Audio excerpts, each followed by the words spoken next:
Kidoke? Having recently returned from patrol, comrades of Lord Delp walked the corridors of High Hall, approaching the quarters of Elturel's sovereign lord. Word of the unforgiving had reached Okay. Hadriex. Forces without virtue, it is whispered. Forces both powerful and corrupt, plot against good Lord Delp. In a rush of explosive magic, the door to Delp's hall is torn asunder. It is too late. With each stride toward the door comes the icy realization of failure. Amid the debris lie Delp and the mage Baranta Chansi, still alive, yet both mauled by the ferocity of the attack. Alright. I mean, Thank the gods you're here with the us. thief went and made sure that these two stayed alive, right? The person who sought our lives has failed, but in his hand lies the holy symbol of hell. The amulet torn from me as we fought. The cutthroat moves. Hey, a goose! Stop him and retrieve the amulet. Go now. A vow to hell is sworn in Delp's presence, and the quest begins. Ah, Never shall the Lord of Elturel a vow.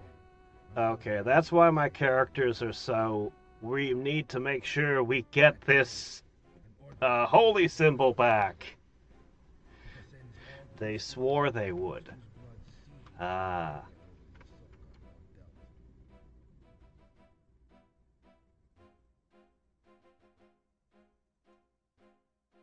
Maybe I should have played chaotic characters.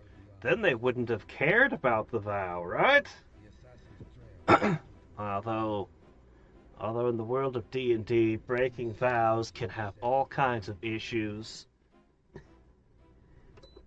Probably better not to. Alright.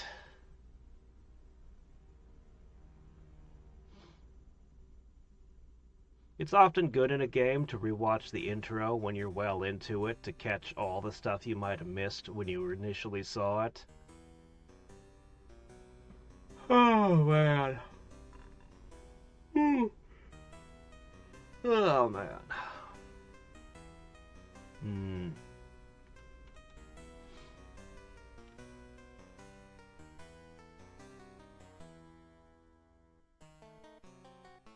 Alright.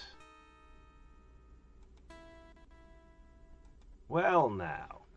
Last time, we tore through Strahd's house and made a mess of the place.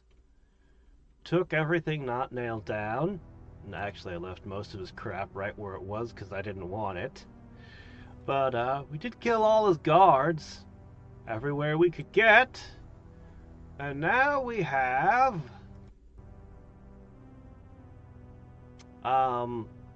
a feather. And I had received a bunch of instructions about what to say to Mr. Bray. And I don't remember any of them. But that's okay. I'm sure things will work out somehow.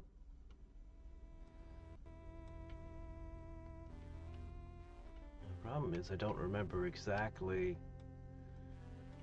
Bray. You're not Bray.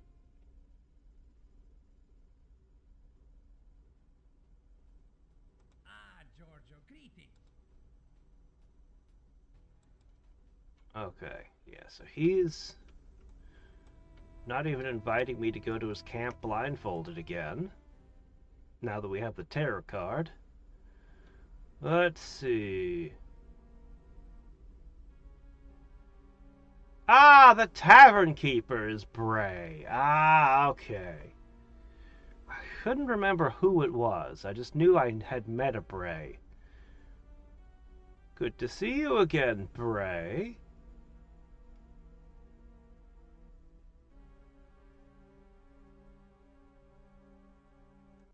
Aye. You're as welcome as your coin. And I hope you've come with more than a were-raven's feather to pay your way. Even that beast, I'm told, pays honorably for services rendered. Of bonus commerce, they say, Veluce tilca regebria.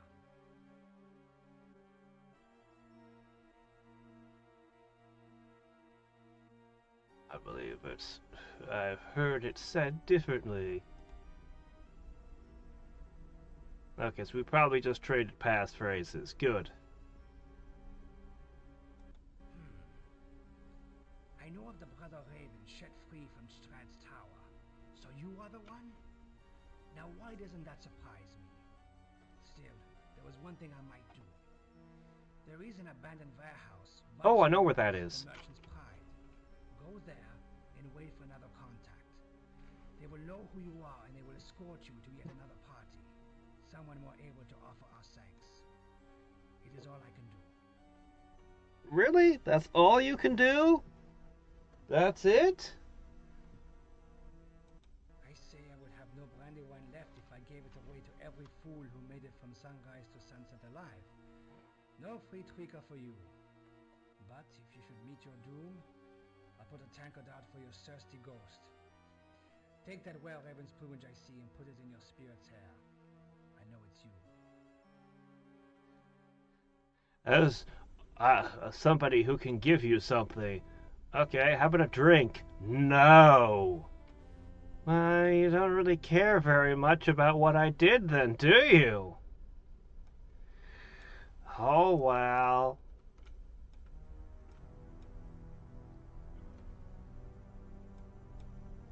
Yeah, hey Bray, got any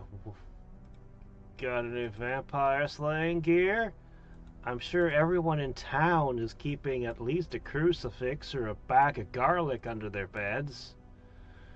Okay, let me see. So, the place he just directed me towards, the merchant's warehouse, is in the corner. Oops, don't go in wherever that is. It's in the corner here. Isn't it nice to be in a town that's thug-free? Nobody walking up and trying to poison you in the middle of the night.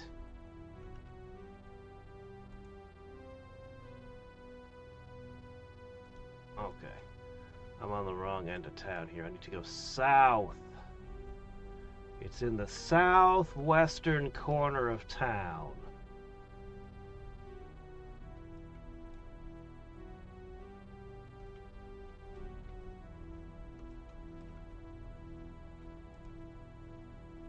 Yeah, we're getting close. I think it's this one.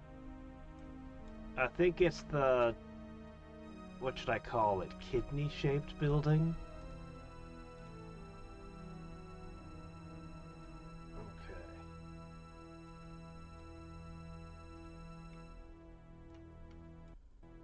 It might be this one right here. Yeah, this is the place. Merchant's Pride Warehouse.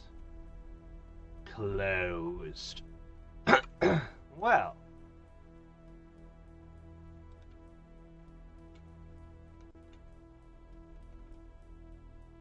I am here. Now what?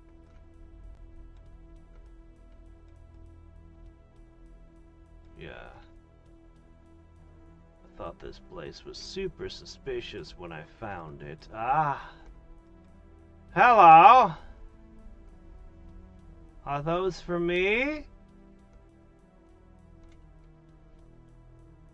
No, you really shouldn't have. You really shouldn't have.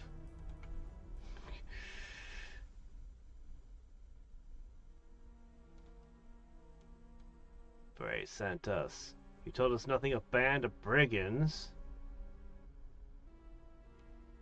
Brigands, are we? Take care with your words, friend. Should they fall too freely, your head might join them.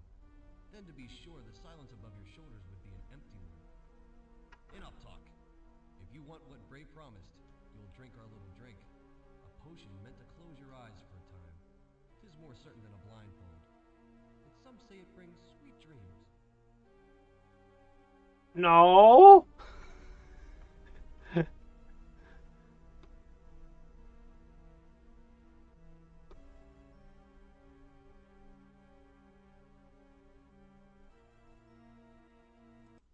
fares well, and grows stronger with each day that Strahd's dominion nears its end. Well, since I have the power of saving, I guess I can take incredibly stupid risks, but what a dumb thing to do. Good. We know of a were-raven you freed from Strahd's tower. All we ask is that you cooperate with us. And for that honorable act, we will guarantee your safety when you are among us.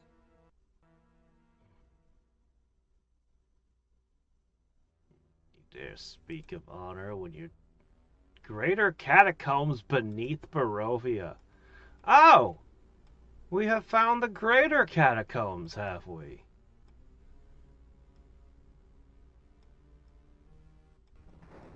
Wake up staring at a bird.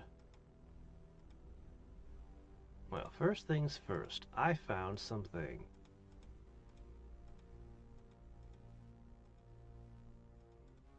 Ugh.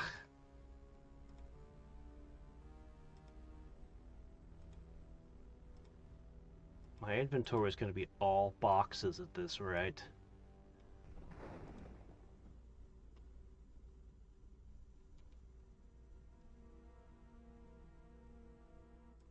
I am Pior 200 Summers, head of the Keepers of the Black Feather. 200 Summers, that's your name. Do not you mistake my age, nor the weakness in my eyes for feeble-mindedness. Know that you are alive and in my presence only because of our brother Raven, he whom you rescued from Strahd's tower. In payment for that brave act, I grant you a few moments, no more. Really wonderful. Gee, I feel so rewarded.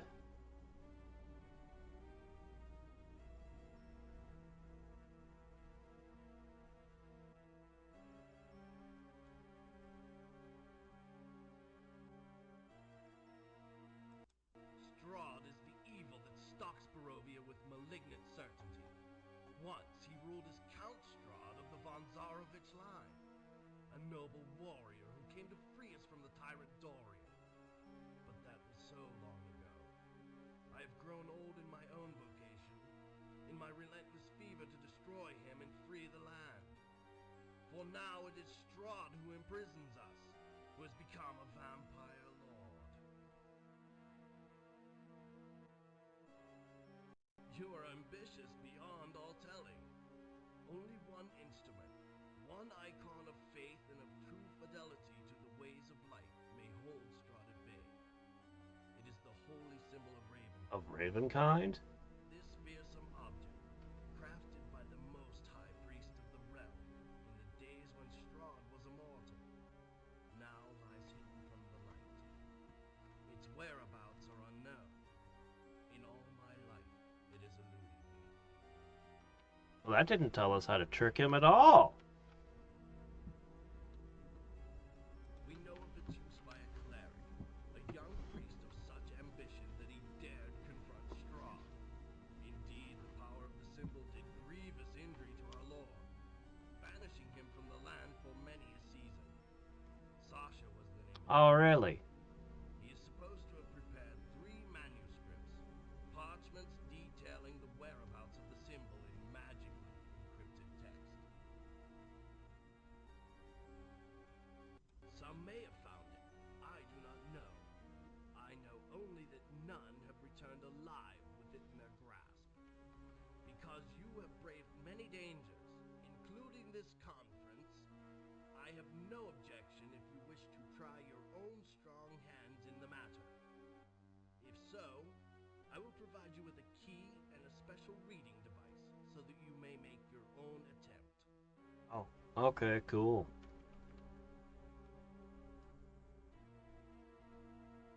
There is a church which has been cursed by Strahd himself. There, if you are able... Oh, you gave me the key to the second floor of the church.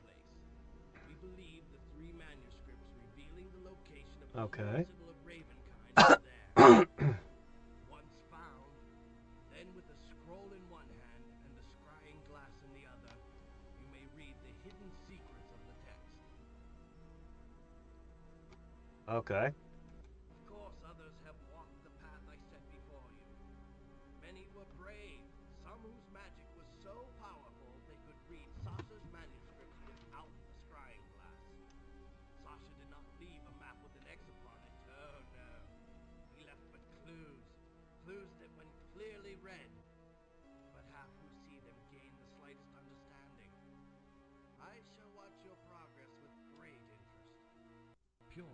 This place is too dangerous. We must go. Yes, I sense them. They are coming. Here is your challenge, then. Prove your mettle. What I have told you can be entrusted only to those strong enough to battle their way beyond the creatures outside the door. Right. But do not overlook what by chance might fall your way, or be revealed in the corners of this forbidding place. Heed my words, and good luck to you. Okay. Bye-bye.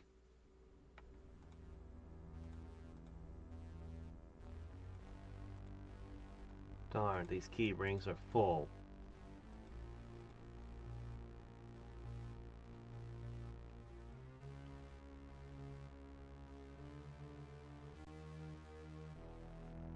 Well then.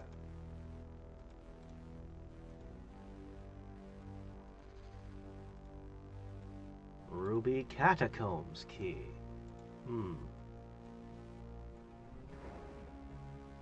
You've locked me in a terrible dungeon. Wow. Whose team are we on again? A door that cannot be lockpicked, you don't say. Like almost all of them. Wonderful.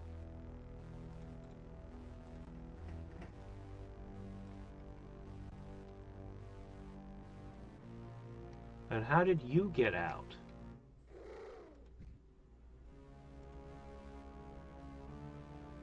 Paralysis.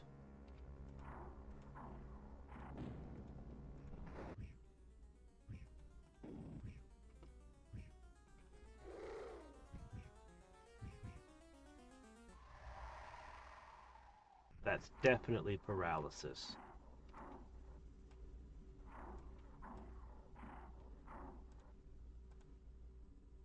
Okay, hold on a second. I probably do need negative protection. Negative plane protection, though. What does Fortified do?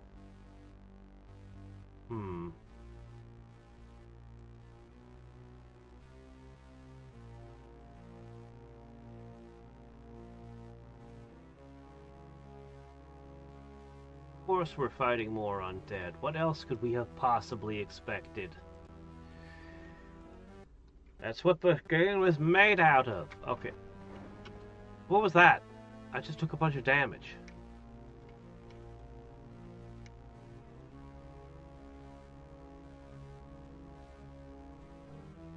Oh geez, some of our characters are almost dead.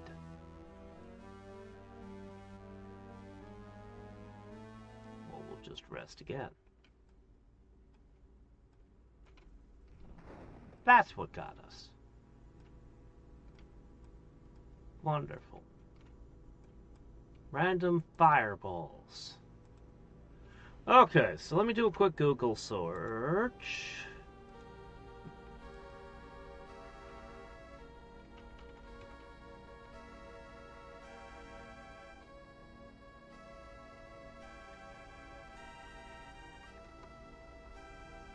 Fortify. Let's see. I wonder what it did. Okay, second edition.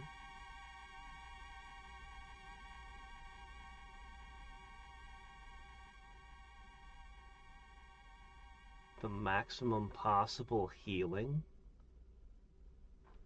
for a different spell. Yeah, that's not gonna. No, we're not gonna bother with that. That's not.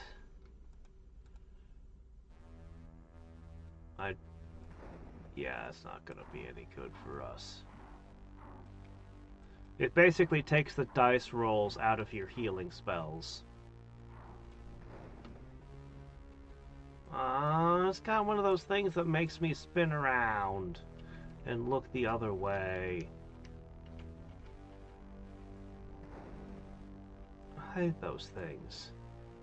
I've grown to dislike them more and more the further I get into the game.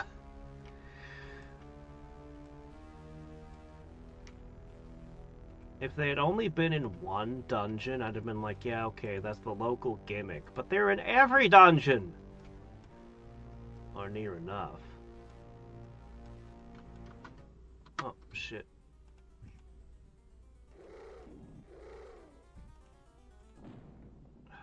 Alright. Well, she can't Oh, what the hell? What have I done? Alright, hold on a second. Things are messed up. Okay, that's wrong. Lightning bolts. Okay. Alright.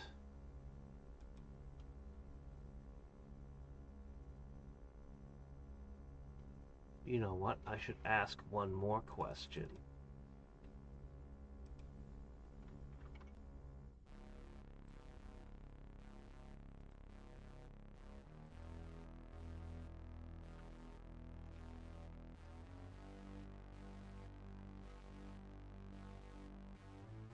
What does Stone Skin do in this game?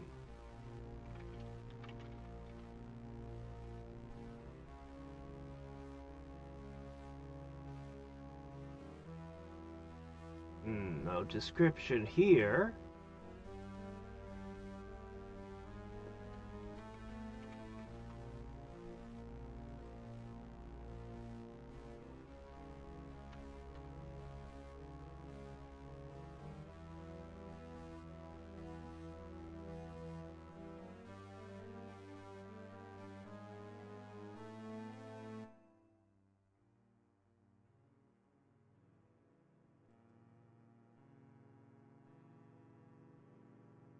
It absorbs just a few blows and then wears out.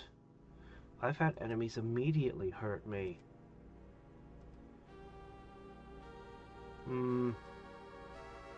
Not getting a description of exactly what it does.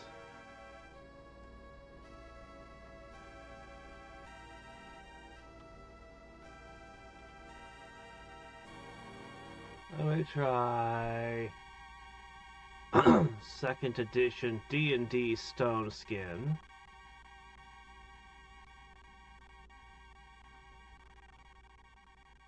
What is going on with the sound in this place? The spell blocks 1d4 attacks plus 1 attack per 2 levels of experience. Oh, that's completely different from what I'm used to Stone Skin doing. So it just blocks a couple of attacks, basically. Although it really shouldn't work against the undead, but I'll take whatever I can get right now.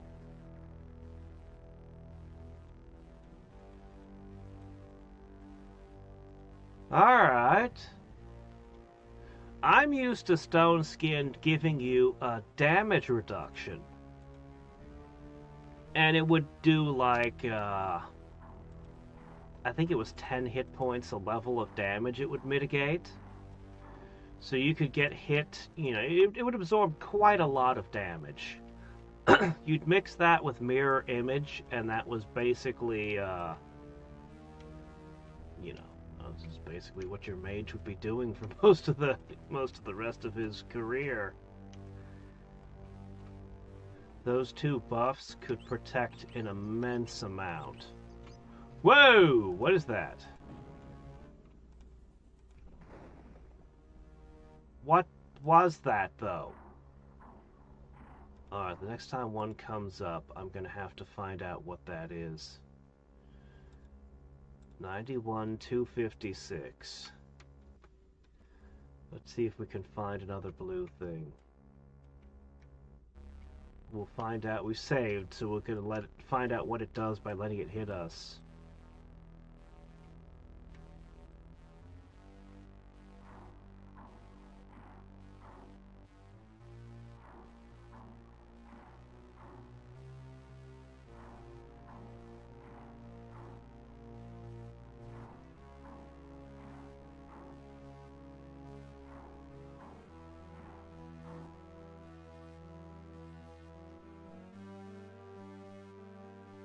The horrors that was specifically coming for us that the Raven was warning us of. Ah, boy, this is, Gonna be a bit of a maze. 91, 256. Doors? What are those?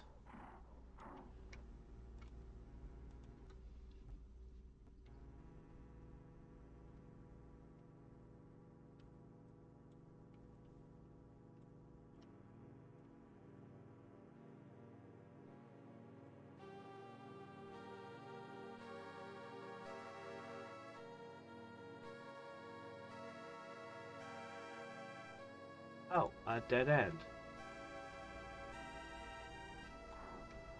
Never mind, what's this? Let me guess, you can't?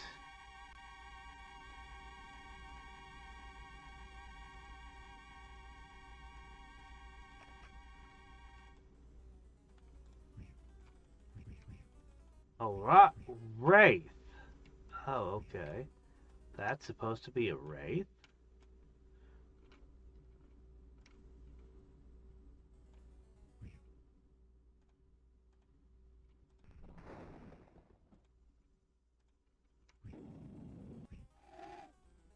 Okay, so anyway, now I know what's there. We can prepare.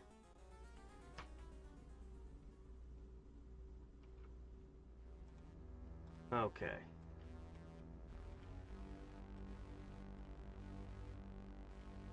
It's so nice to have my thief actually open a door for me, though. Okay, so now that we know... wraiths, eh? Well, I might have something for that.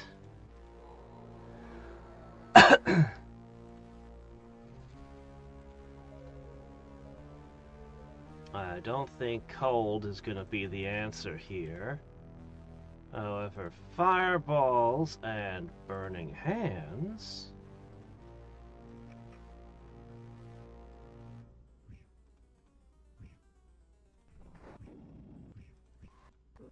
Oh, hey, is that a hellhound?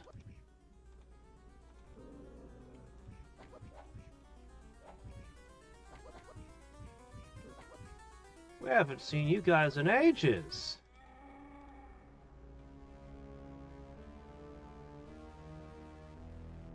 Nobody had any levels drained, right? Good. XP can't be that great. I beat all those and only gained 1,000. Still better than it was.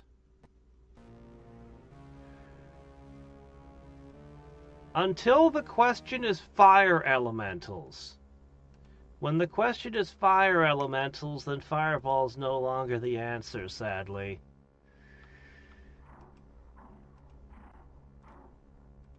Alright. Rest up, me hearties.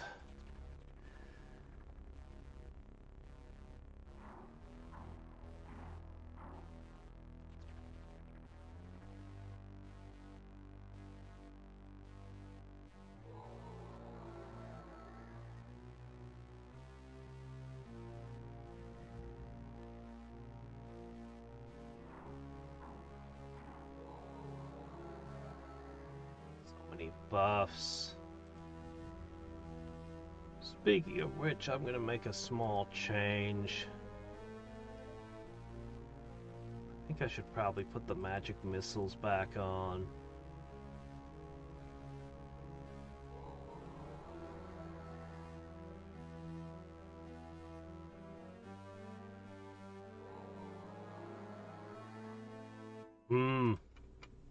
You just need to make your fires hot enough.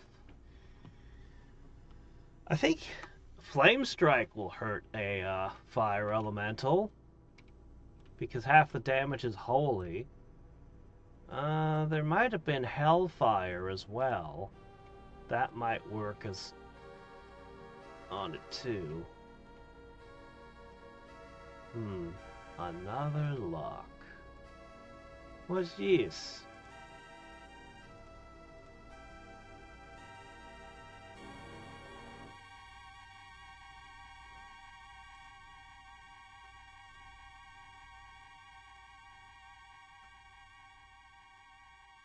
I guess you could have two of them. They don't stack though, so it's... But hey, I despise empty slots. So at least there's something on your finger now.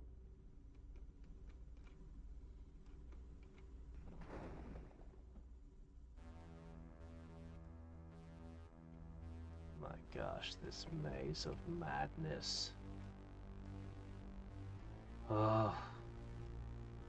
I'm not going to be able to navigate this in my head at all. This one is just...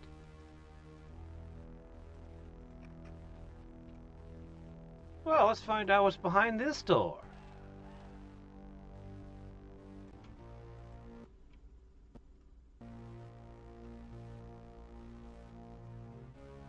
Which creature?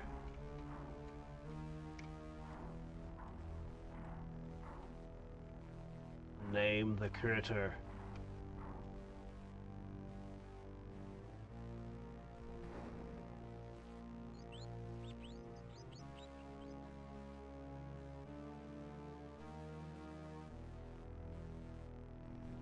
Long stretches where I'm not being attacked by anything.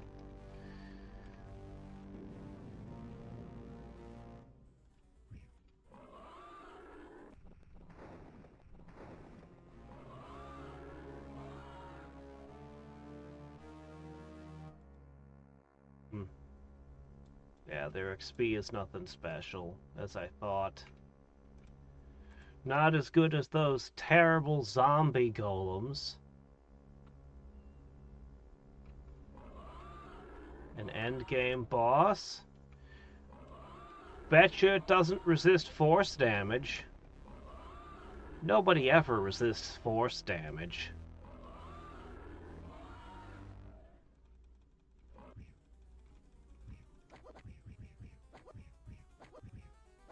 That's why a magic missile is considered such an essential. Well, I've been looking for an excuse to cone cold something.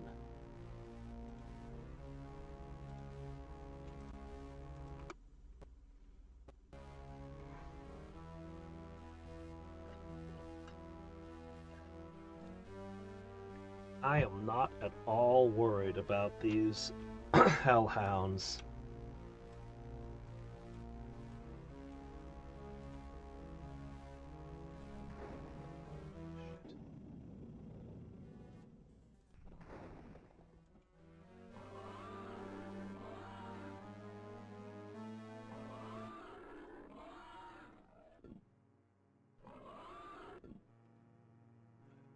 What those switches are linked to, but I follow the simple philosophy of see a button, push button. For most video games, nearly all video games, it works out quite well. Unless you're playing Doom RL. Unless you're playing Doom RL and hear something rotten about the state of Denmark, then you don't pull any levers.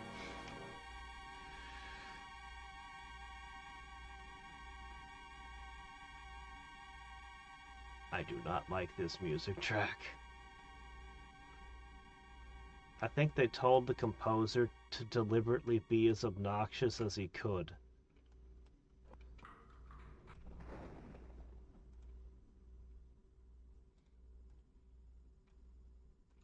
I think that was literally the instructions they gave the musician on this one.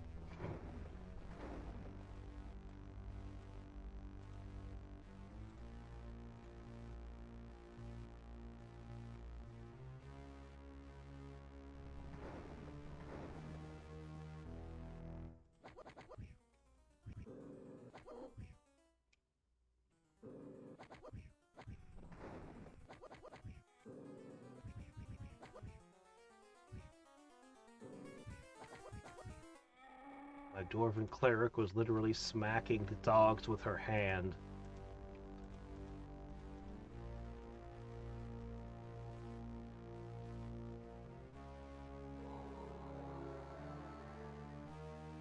This never works.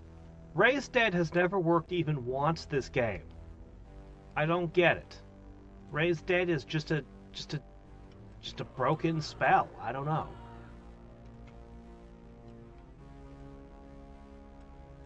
All I know is it's incredibly annoying.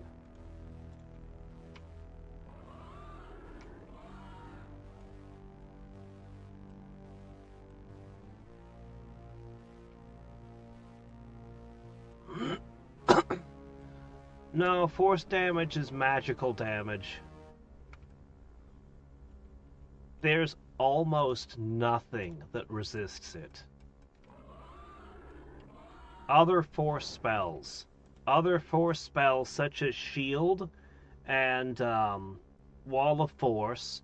There's also magic items specifically created to block magic missiles. There's like a brooch. You wear it, and it just eats magic missiles until it eventually breaks down. Like, there's...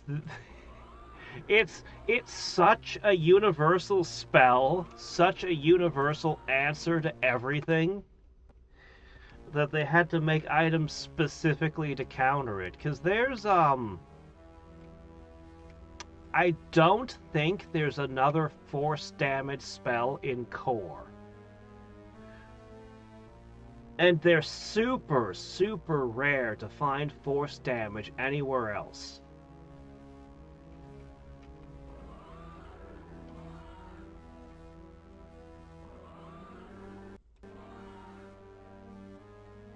I had actually thought about it a bunch when trying to figure out what the best school to specialize in was and what the best school to give up was.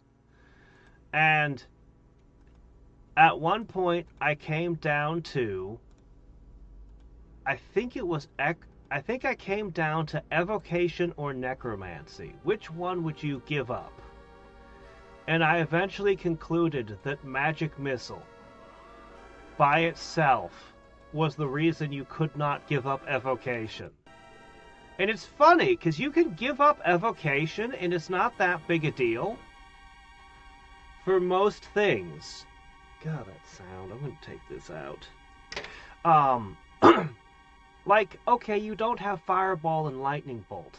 That's actually not such a big deal. There are Necromancer spells that do damage. There are Conjuration spells that do damage. You could fling acid arrows. That's Conjuration. Like, not having Evocation takes away a bunch of the easiest answers for elemental damage. But you could work around it just fine. But there's nothing you can do about the loss of Magic Missile. There is no substitute.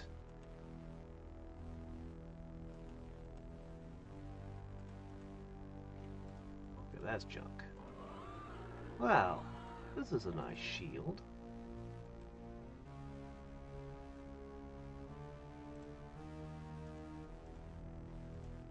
Okay. I don't know. Against some enemies, the shields are great, and against other enemies, their shields, they do nothing. Yeah, there are transmutation spells that do damage as well. Yeah, there's, most famously, Disintegrate. Disintegrate is the highest DPS in the game, and it's in transmutation.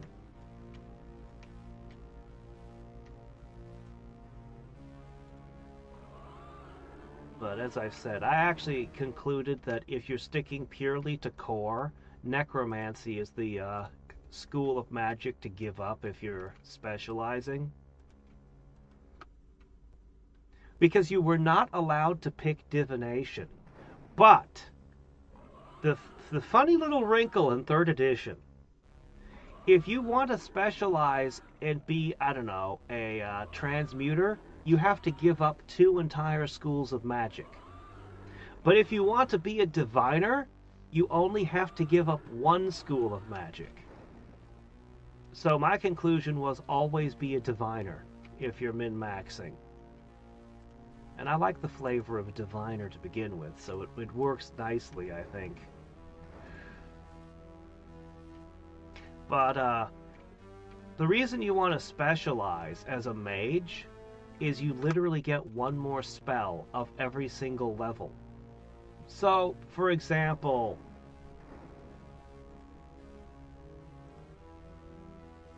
if she could have been a specialized mage, you would be looking at 5 castings, 4, 4, 3. Like, when you think about that, that's 50% more of your highest, and actually, when you first get access to the next level of magic, you'll only be able to cast 1 spell a day. But the specialist can cast 2 spells a day. Now, this means that it'll have to be, if you're a diviner, you'll have to have a diviner spell in every single level. But that actually works out fairly well, because True Sight, True Strike, there's a bunch of good diviner spells to just carry around with you in your toolkit that are all very usable. I mean, there are schools of magic that would be even better, but you'd have to pay twice the price. So, for the cost-benefit analysis, I concluded a diviner dropping necromancy was optimal in 3.5, sticking purely to the core books. Once you bring supplements in, it depends entirely on what the supplements do. Some of the supplements give wildly good spells in, that changes everything. There are some really good divination spells that can give you insight bonuses, for example, that make it the completely reweight thing. Oh, shit. Oh, shit. We're being attacked. God, you're so terrible.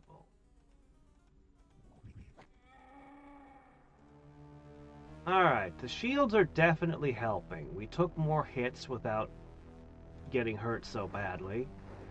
So yeah, against hellhounds, shields. I think lightning bolt works on everything here, so we'll definitely want to use lightning bolts.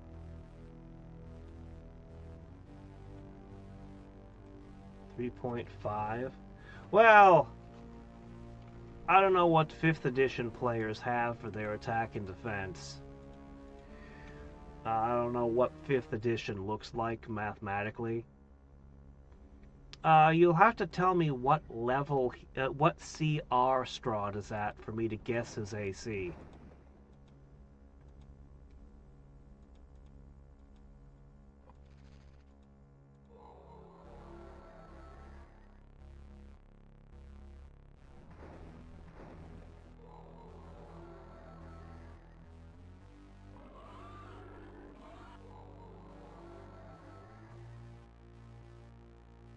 Yeah, you have to tell. Yeah, 3.5 Strahd. What is his CR?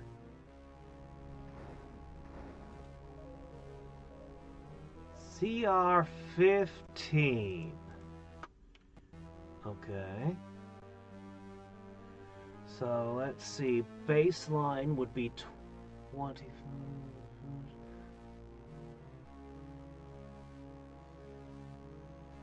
I'm guessing his AC is somewhere, if people are if it's an uncomfortably high number, somewhere between 35 to 40, I would guess. That would be difficult. Let me see.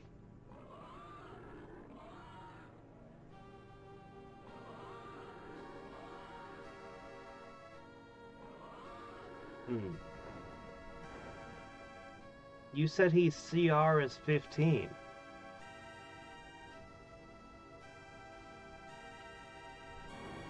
His level doesn't matter. His CR is what matters.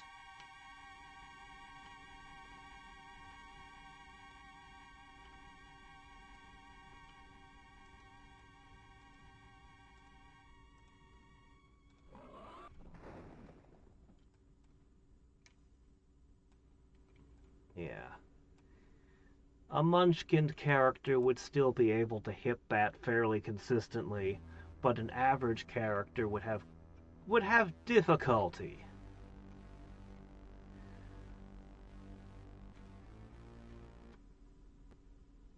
Yeah. If we follow a Munchkin party for a minute, it's like, okay, so you're going to be it's a CR 15. You're expected to be a level 15 party. Or, given that he's the boss, you're probably a level 13 party, but, you know, fine, we'll go with that. So your base attack bonus is going to be a 13.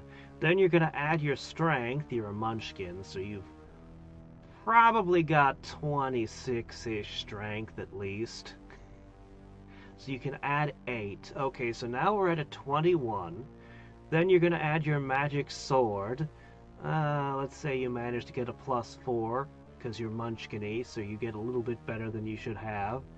Alright, we're up to 27. Then you get a bard in the party.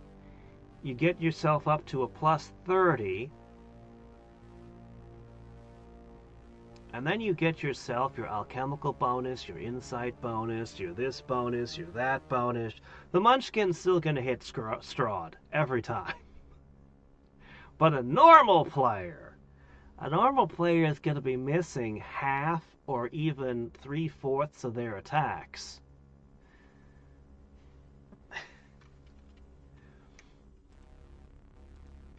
And a character that's fallen a little bit behind on their attack bonus might not be able to hit Strahd, just might not be hitting Strahd. It's actually shocking how quickly the math works against you when you get to the edges. Like, the difference between being able to hit someone on a 20 and being able to hit someone on a 19 to 20, even though it's only 5% more likely to hit, you're literally hitting twice as often. Like, you're literally twice as dangerous. Like, it's actually crazy. It works the other way.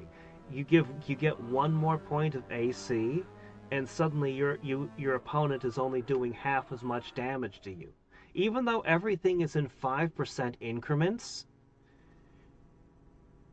it's especially around the edges of the dice when you get really hard to hit or you almost never miss. It's actually wild how much that can, you know, affect the actual to actually impact combat.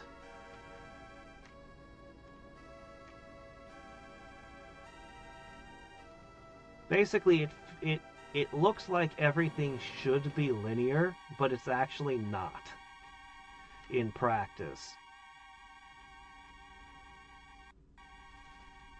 I went through 2 locked doors. There should have been something back here, but there was just a shield of lightning resistance, and that was it. After going through 2 locked doors, we find nothing.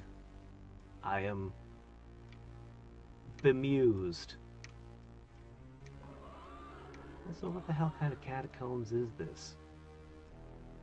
Where do you actually store the dead in here?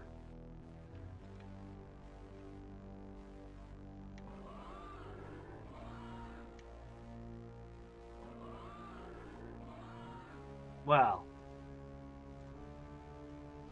why is a level 6 party fighting a CR 15 enemy? CR 15 means this is an appropriate encounter for level 15 characters. That's literally what CR means. So if you're going to throw level 6 characters at a level 15 monster, what do you want? I mean, there's nothing they're going to be able to do. He's a level 15 encounter. You're not supposed to encounter things more than 3 CRs above your party level. 3 CRs above your party level is you might get a total party wipe. Anything above that, and the players are supposed to run away. Like, literally, that's what the DM guy says. The most dangerous encounter you can give your players is one that's 3 CR above their level, because they'll still think they can win. Once you go beyond that, any experienced player knows they cannot win.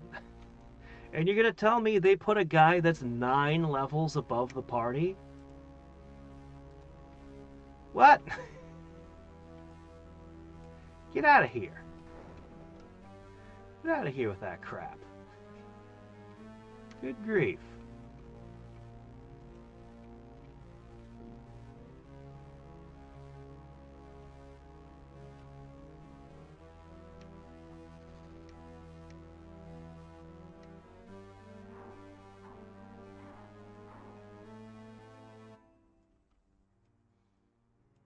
That's true, the dead are just kind of wandering around.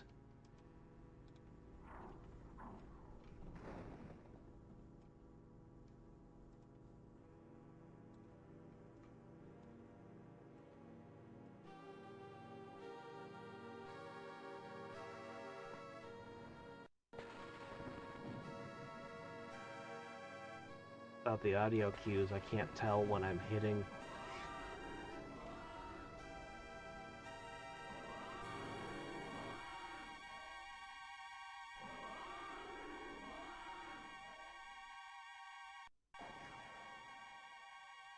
Well, I definitely didn't hit that time.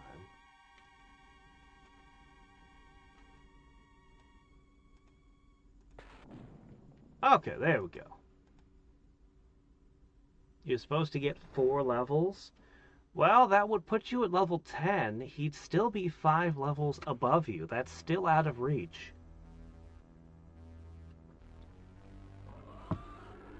That's still in total party wipe area.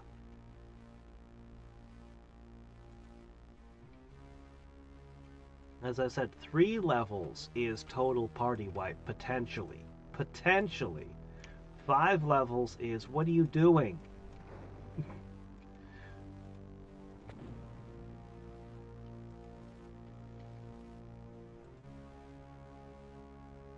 It's not impossible. I once killed a level 3 or a level 9 enemy at level 3, but you know, solo. It's not impossible given the circumstances. He's only got 55 hit points, but oh, jeez. Maybe you could true strike your way out of that situation? I don't know. As I said, it's bad. It's very bad at that range.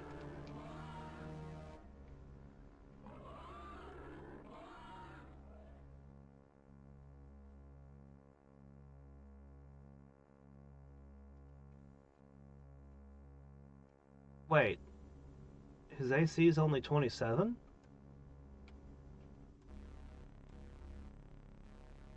For level 10 characters? What's the problem?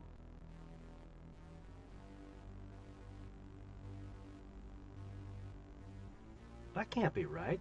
Really? Okay, well, what's the problem then? Look, a level 10 fighter has a plus 10 base attack bonus. He should have at least 20 strength by that point. He should have more.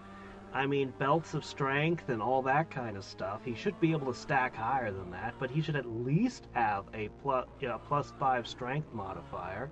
That's already a plus 15, just between base attack and strength. Add a magic weapon to that, you're already hitting 50% of the time. Add to that Bard Song and any other effects that you have going, the blessings and buffs from your mages and clerics, you can hit a 27 90% of the time, no problem, at level 10. That's 27 is not that hard.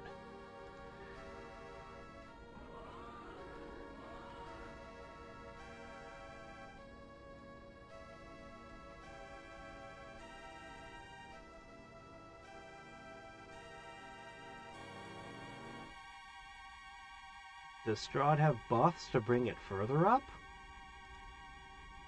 buffs and things of his own?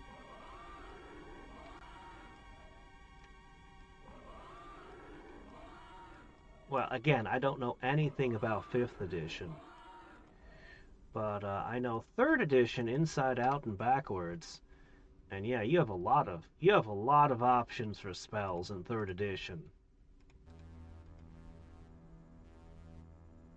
Ah! We have found the unpickable lock, have we? Alright, one sec.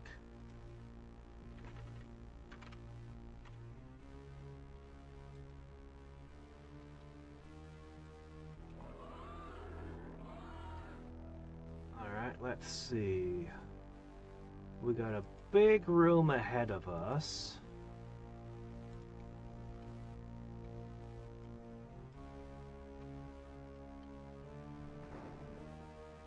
More fire flying around.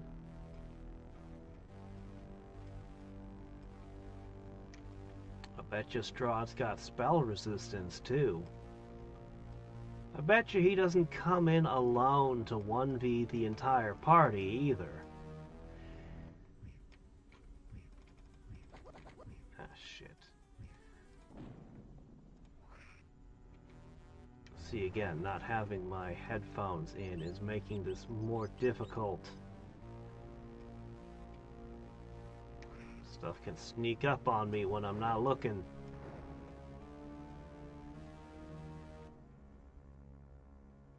Where there's one coin, there must be more!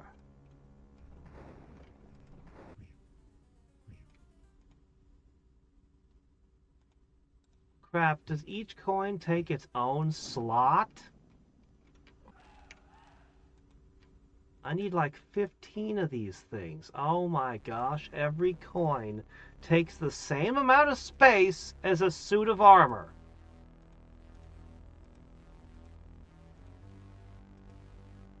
Every single coin is as big as a suit of armor in my inventory.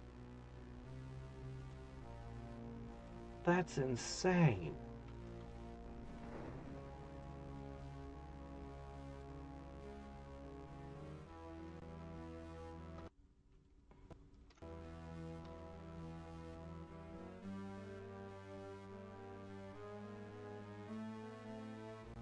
In 5th edition, you have to invite him into your home.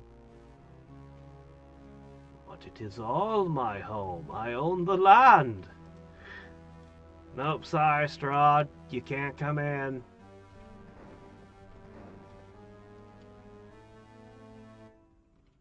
Oh, hey, a new ring of protection. Well, let's see. That's wizardry.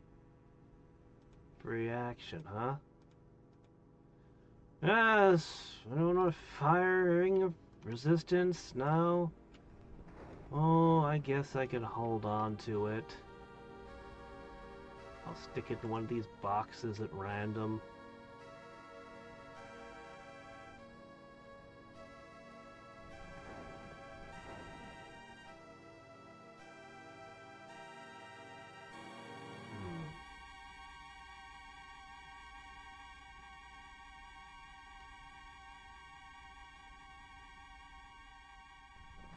Expedition to Castle Ravenloft? Is that a computer game or a published adventure only? As I've mentioned before, I've never really done published adventures. I've read through a bunch of them, particularly from Dungeon Magazine. But, I don't know, I always like making my own adventures. Yeah, I'm not likely to ever play it. I might read it one day, but I'm not likely to ever play it.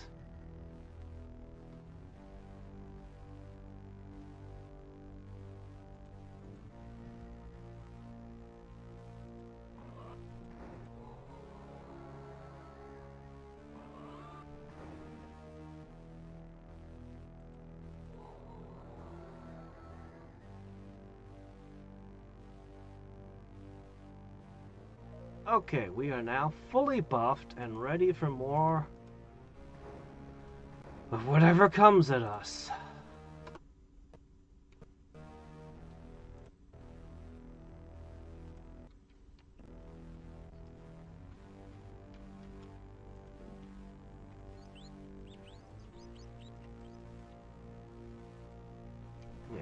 I found 5th edition to be so off-putting that I still refuse to play Baldur's Gate 3.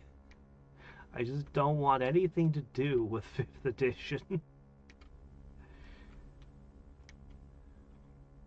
I know a guy who got into it, and every single time he'd start telling me about how it works. Something about it every time would just make me go, no! That's stupid!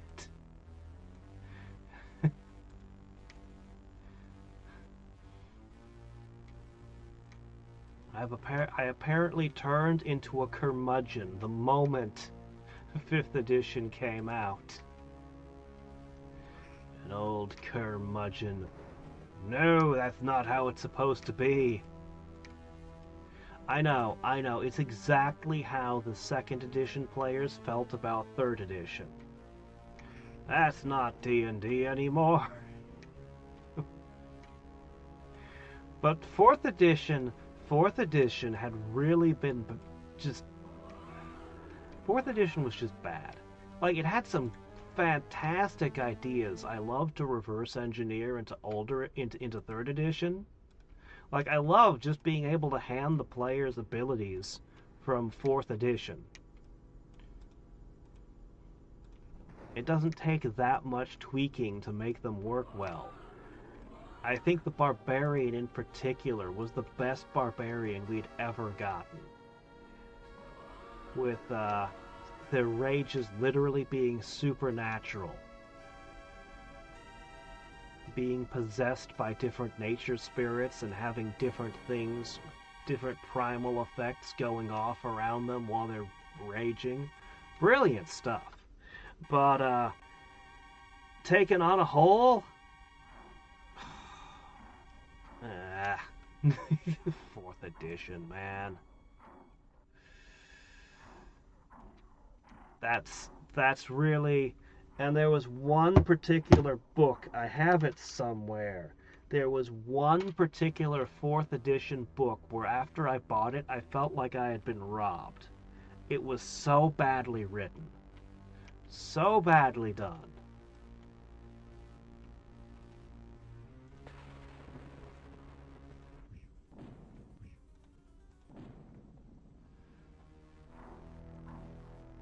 I guess I never really forgave Wizards of the Coast for that one.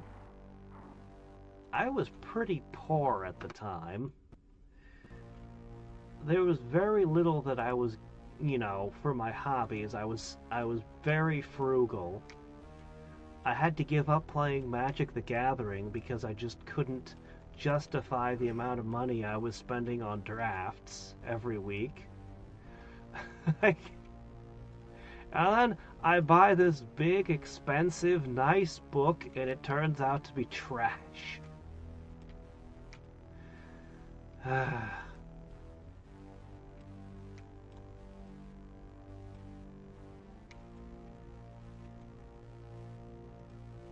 I'm gonna have to count these coins later, and they're gonna be in all these different boxes.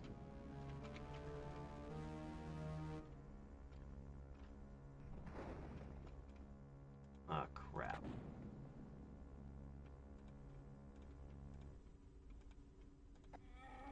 Okay. How we looking? Oh, I backed myself into a corner, did I? I am just about out of lightning.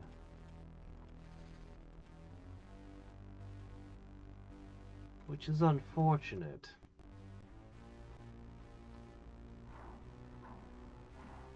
I do not know what the feigns are, no.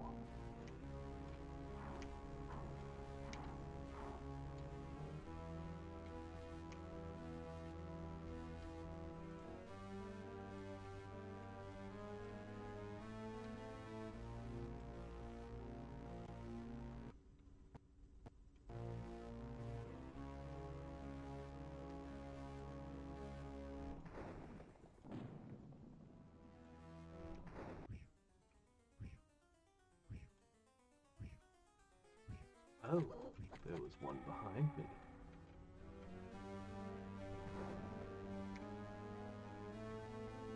we're gonna have to rest and buff again. Haven't seen any wraiths in a while, but I'm just gonna keep casting protection from negative energy anyway. Because, you know, the moment I stop casting it is the moment they'll get me.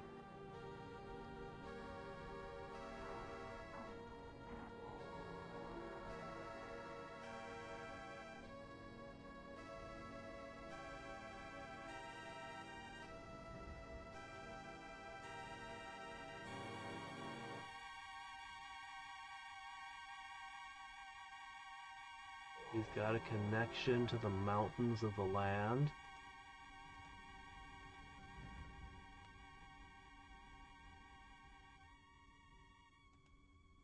Well, he didn't answer what the Fane was.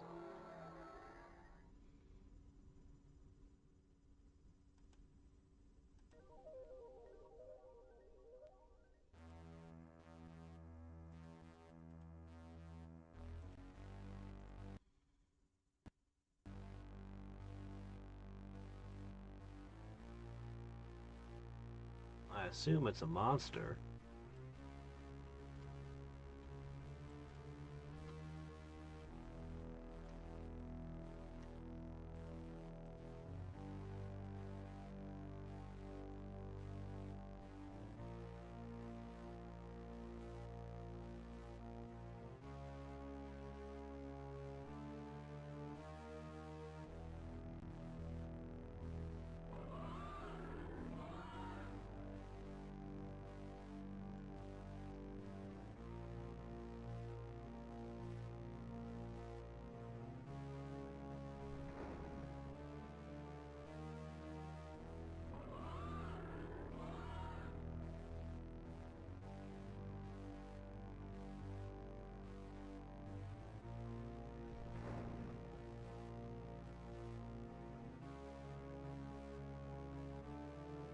So what you're saying is, if you burn down all of Berovia,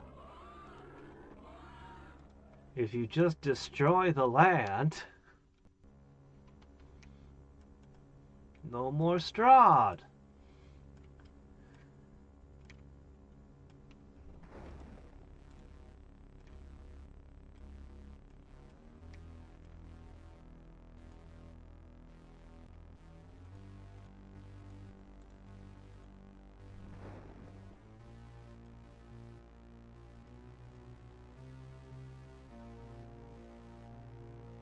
Everybody already knows this terrible spell. Wand of Frost. Glad to have another one.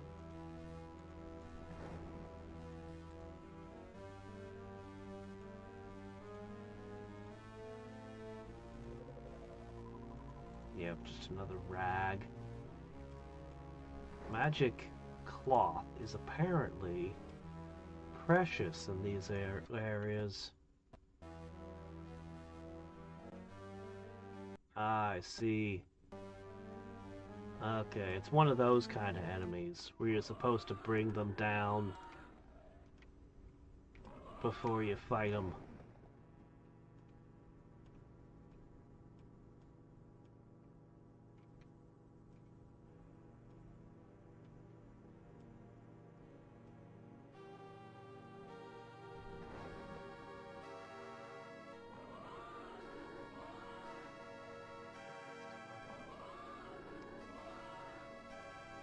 It didn't do anything to me, so I guess it's okay.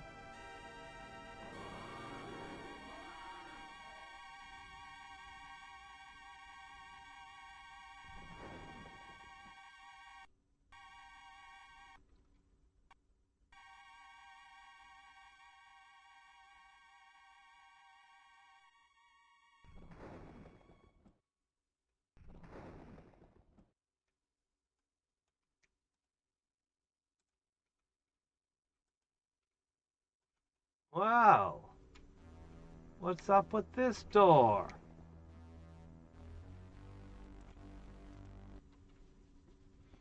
We go all the way around and around and around in a spiral into a door that I just can't open. Okay. Just to switch. Emerald Catacomb Key. Another coin. The whole inventory is going to be full of these garbage coins. So many coins. The sad thing is he only wants 15 coins. It's so cheap. If only he would barter, I could offer him all kinds of magical goods for his potion, but no, he wants the coins. And I just know I'm going to get there and I'm going to find I only have 14 coins.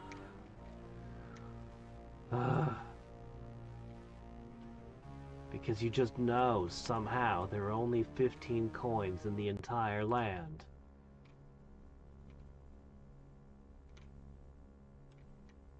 And from that perspective, they want all the coins in the land for their potion. So it's actually quite expensive when you think about it that way.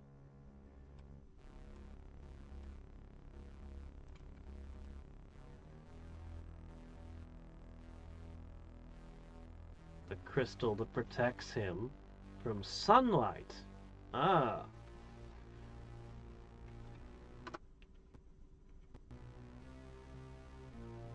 200 hit points is a lot, actually. But if it's undefended, it doesn't matter. If it's undefended, you basically say, we break it. And the DM goes, yeah, you break it. If it's constantly receiving reinforcements, then you have to worry about things like hit points. And that would be difficult to break. Although an adamant mace would go a long... Oh, shit.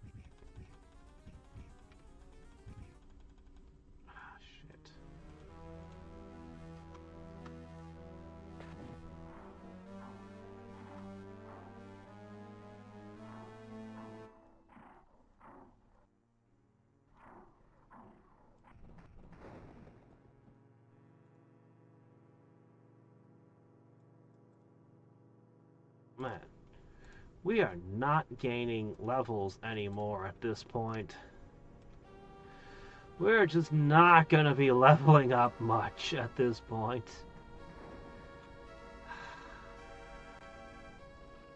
I actually consider in 2nd edition multi-classed characters to just be strictly superior to single-classed characters. I know there's a whole argument the single-classed character can be a higher level, but given the rate at which the XP... Just given the XP curve, it's like... Okay, yeah. I'm level 8 fighter 9 mage. You're level 10 mage. You are 1 level better than me.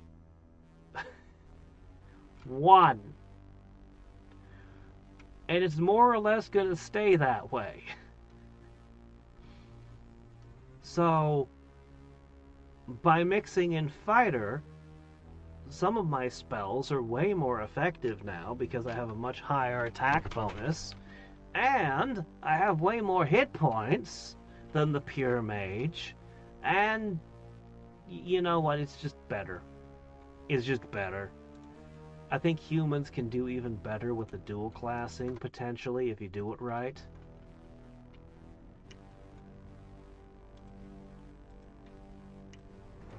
The third ed balanced multi-classing. Whether that's a good thing or a bad thing is up to the individual player, but they balanced it correctly.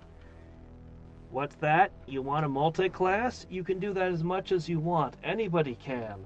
However,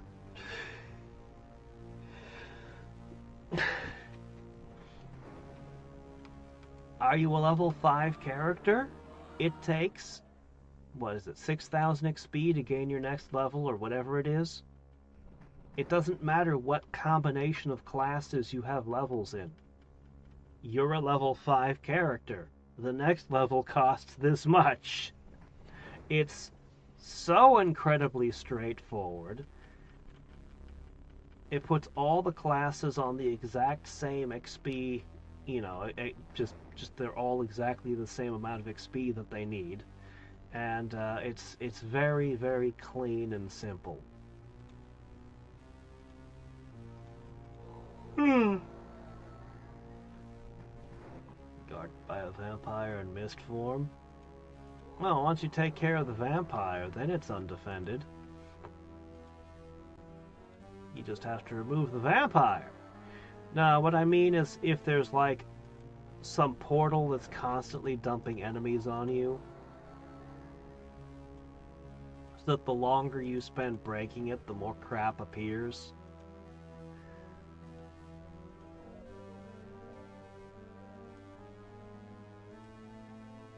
You know, I know this feels like a lot of buffs, but compared to what you have at the end of Baldur's Gate 2, this isn't so bad, actually.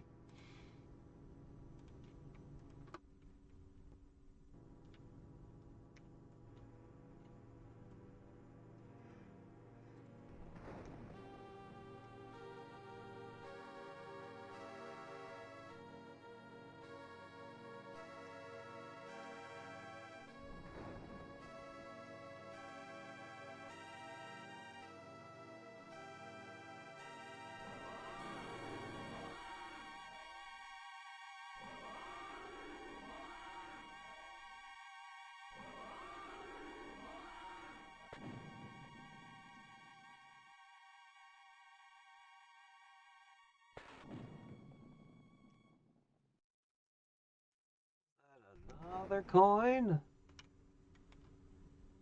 Most of these hallways are just leading to single coins.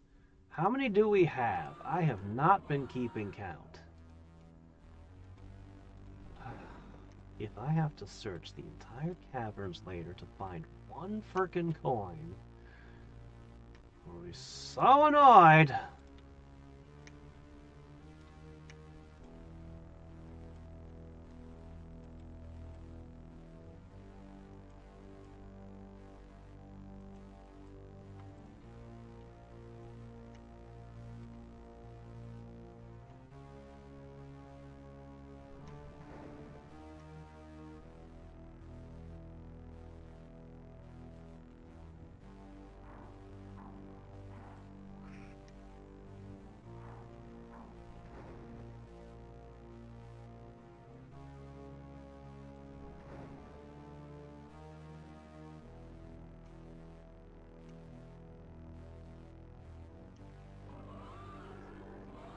Over there.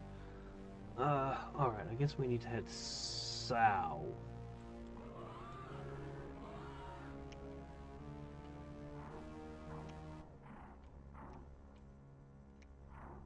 Alright, let's see. Man, you guys really dragged me into the middle of this dungeon. I don't know, are we sure the ravens aren't on Strahd's side? Literally surrounded by undead and hellhounds in all directions. This had to have been intentional on their part, right?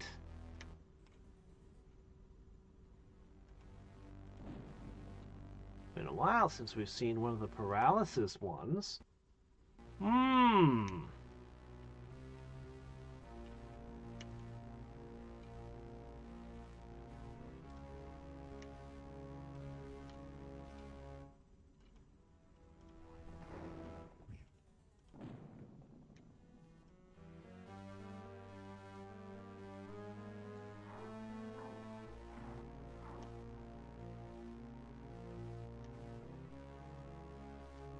Oh joy, a copper coin.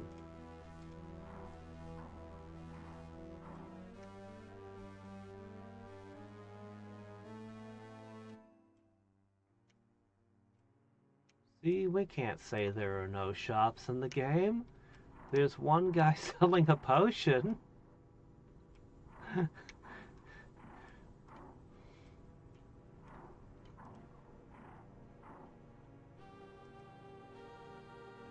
I guess we'll head into this corner next.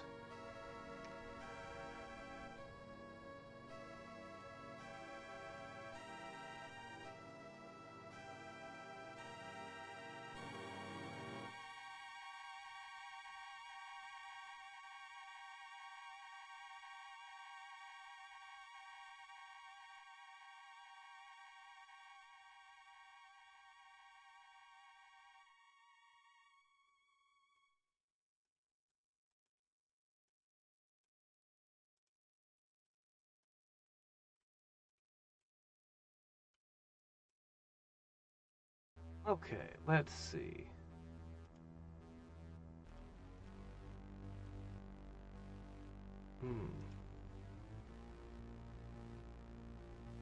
Alright. This will be another dead end.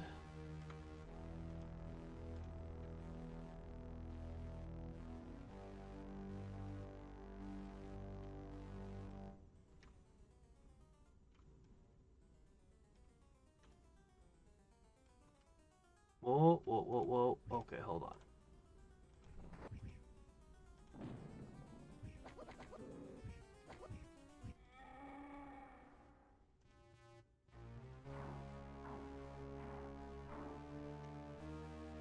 Okay, let's see. Potions of healing. In the middle of a crypt. Yeah, sure, I'd trust those. Let's just drink the mysterious potion in the middle of a crypt.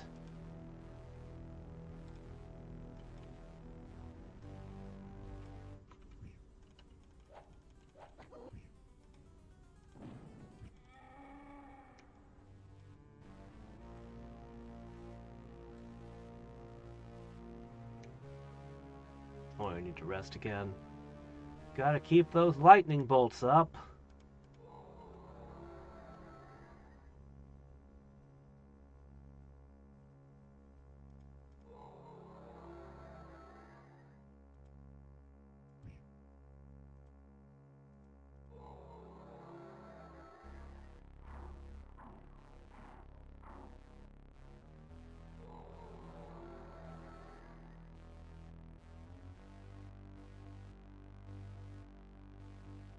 Been no drow bard lately. If only everyone's schedules could align. If only.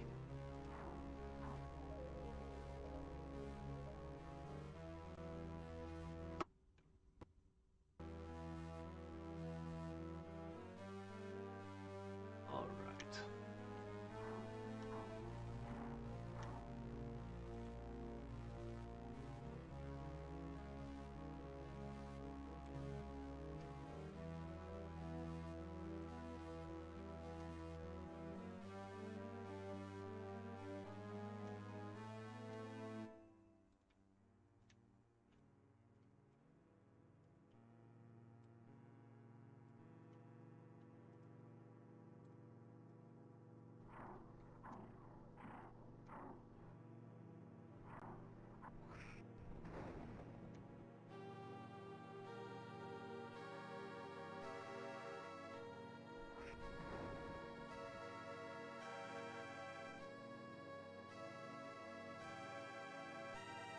As well.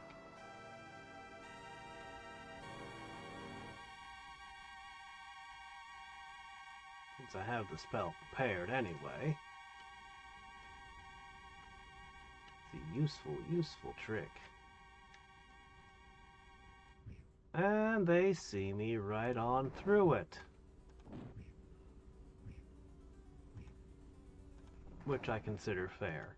I mean, invisibility is not supposed to work on undead, because the undead don't use, most undead do not use regular vision. Most of them don't even have working eyes. No, they see your life. They literally sense life. So an illusion that tinkers with light shouldn't work on the undead.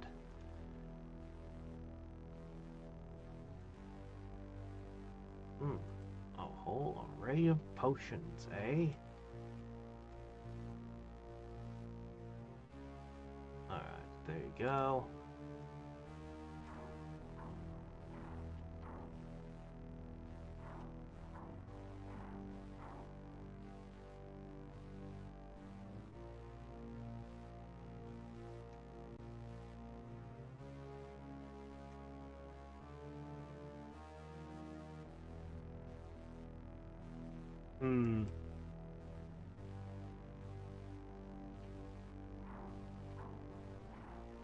Yeah, I don't know much about Fanes. I think Faerun is really cool, and I read through a big old book of Faerun at one point in time, and I've read some of the other supplements as well, but I've never owned any of them. So, you know. And I've never campaigned in Forgotten Realms. I played video games set in them, but there's a whole ton of specific things to that world that I just don't know about.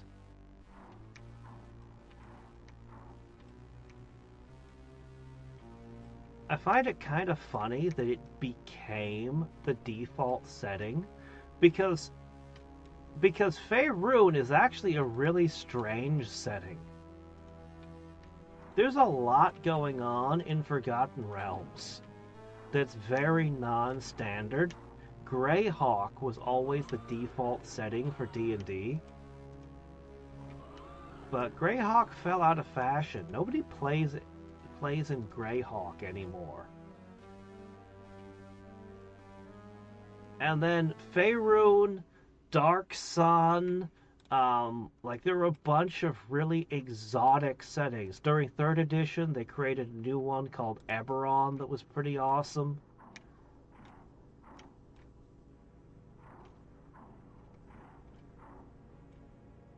I think Eberron's pretty cool in concept, and I like a lot of the stuff. One of the default playable races is just Warforged. Like, literally, it's a race of golems, basically, that had been created as armies. And now the wars are over and these things are just kind of around. They can't be turned off. So, and they have intelligence and personalities. So, how close are we to leveling? Not very? Not very.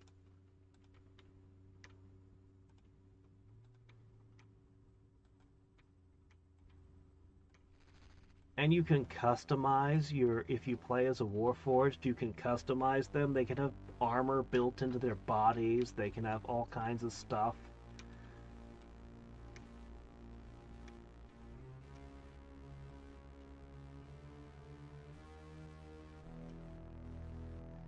I remember it noted that almost no Warforged have any religious anything going on, but on the rare occasions that you'll meet an actual Warforged cleric, they tend to be really exceptionally zealous about it.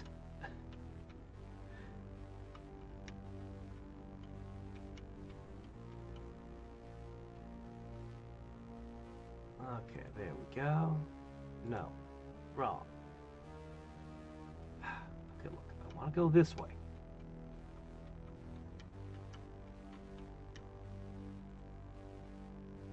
Okay, good. Alright, this is the room we actually started in.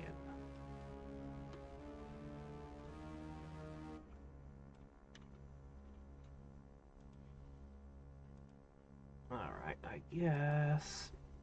Yeah, it's gonna go like that. There could be something hidden to get into this or this.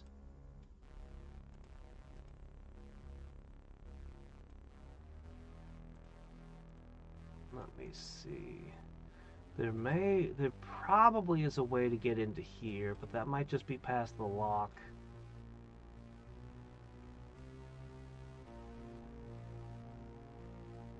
Temple.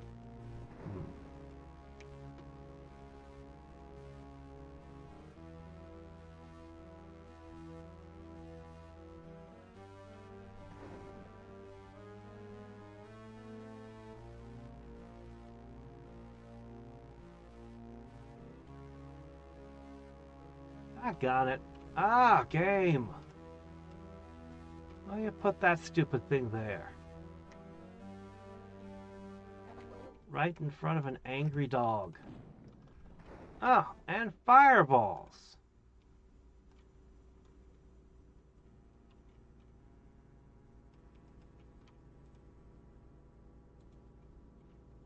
Let's spin the player around. At random spots on the map. Have fun.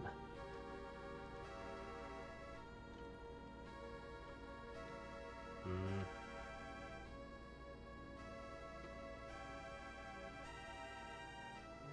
don't see a way to open that.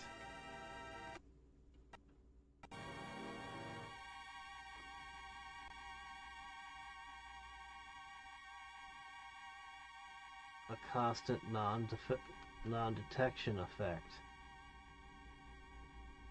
You know, I don't feel like that would reduce your CR. You're still the same encounter, it's just that the players can now track where you are better when you're not in a fight.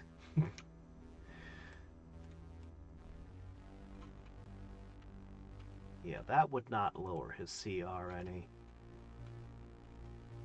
in my opinion.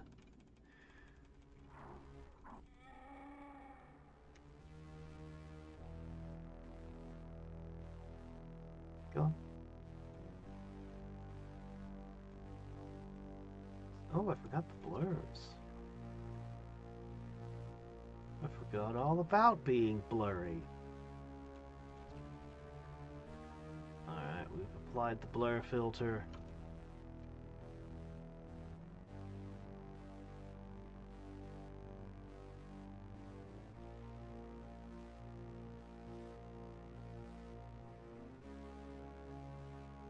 Let me guess, coin?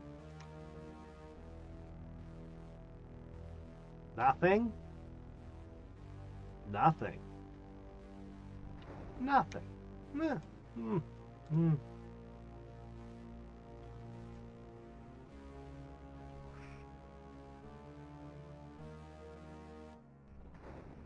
Ah, see, that has a much bigger effect. Sonic? No way! He actually has sound resistance. Nobody gets sonic resistance.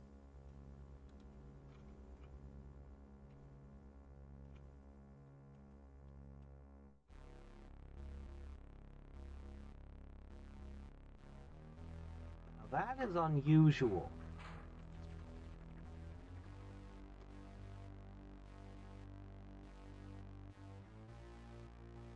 Yep, a vampire with fire resistance.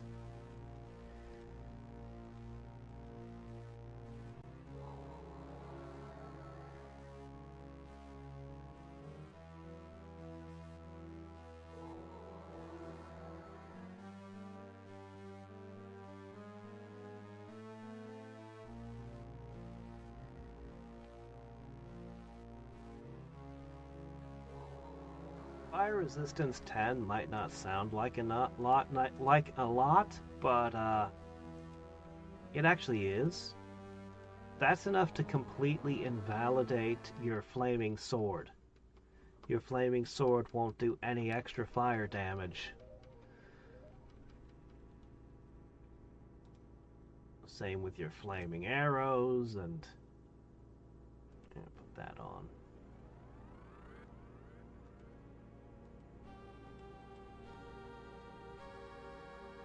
Your fireballs might be able to get through, but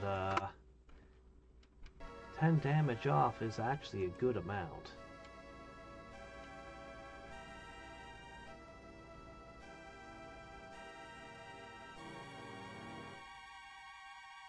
Really, this room existed for a coin as well. I suppose this was supposed to be the first coin I find. And then they give their line about how if there's a coin, there are more.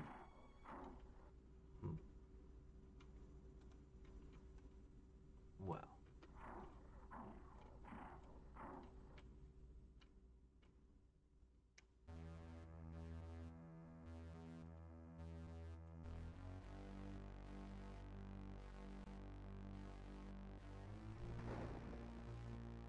Oh, there you are.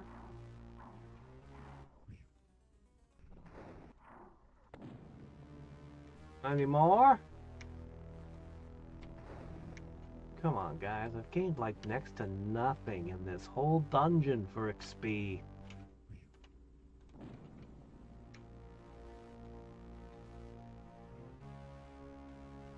Either give me crowds like was in the graveyard, or start giving me something that's worth killing. Oh, what's this? Key! Now I've got emerald and I've got sapphire. So I'm guessing there's a ruby key out here somewhere. Well, the only place left is the lock. Or I can rub my face around here and see if something opens up.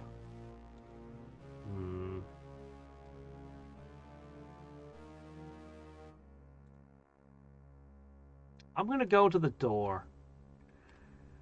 I'm going to go through the rest of this, and then I'm going to take stock of how many coins I got. I do not feel like I'm anywhere near 15 yet. I have not been counting, but it does not feel like I've picked up that many coins. Oh, man. As I said earlier, this dungeon's a pain in the butt. I can't mentally map this mess. I'm just gonna have to keep looking at the auto map.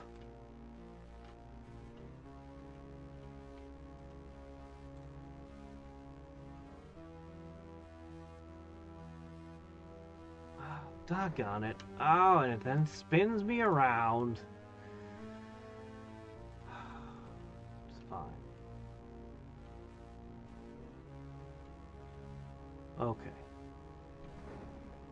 Oh, it just spin me around again. Yeah, of course. Yeah, that's... Alright.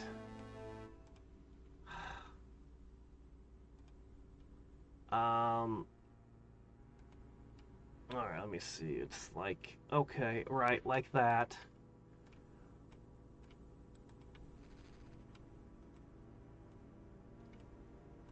Do you like mazes? Well, have I got the game for you?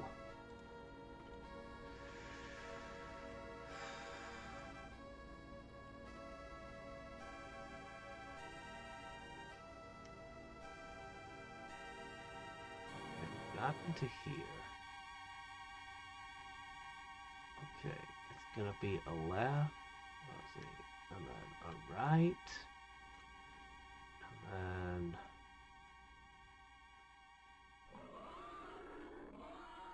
should be straight down this path. By a certain definition of straight.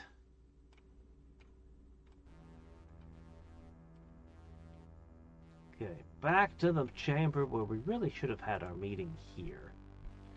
At the table.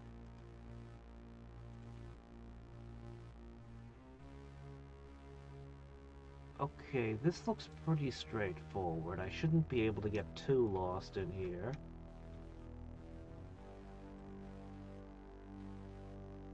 The systems of Heroes of Horror. I've heard of the book Heroes of Horror.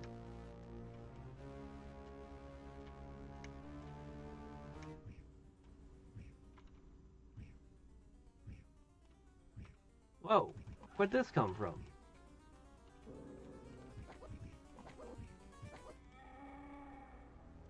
Where did that come from? Thought I cleared everything. That did some damage. Another one.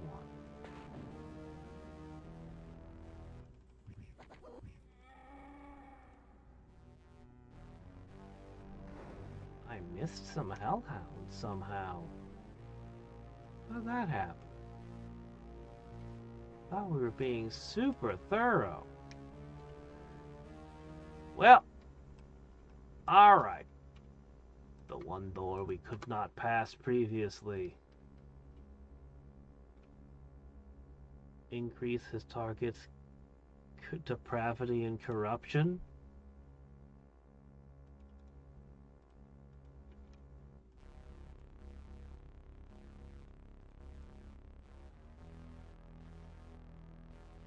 Ah! Alright. Oh no. I've got ruby, sapphire, emerald, and lockpick. And none of it works?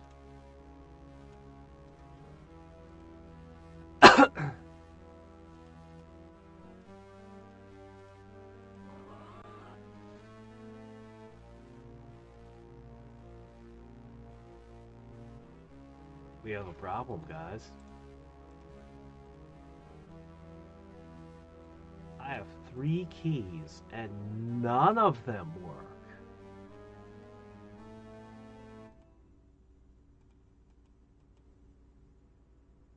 Ah, wow. Well.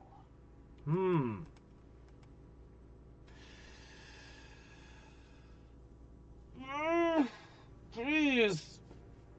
Well, you know what? We got pretty far without having to consult the tip book today. But there's a reason the game came with a tip book. Let's go look.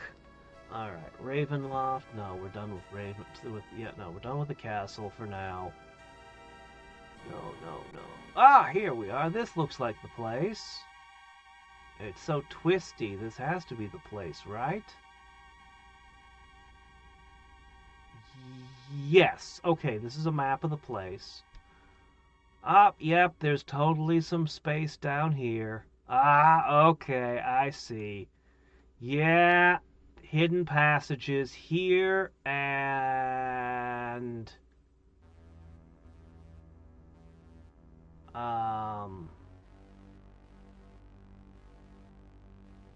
So somewhere. God, this place is a twisty nightmare.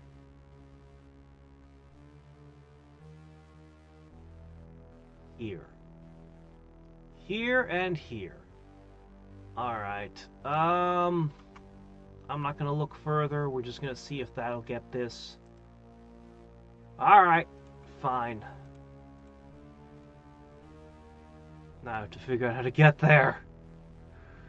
Okay, go back the way we just came, and then take this path.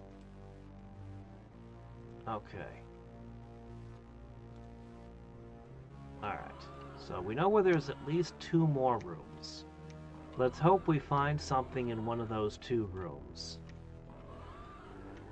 Yeah, it was exactly what I was saying was, gee, I think I have to rub my face on all these walls. Well, that's what you gotta do. Go to that corner and rub your face on walls.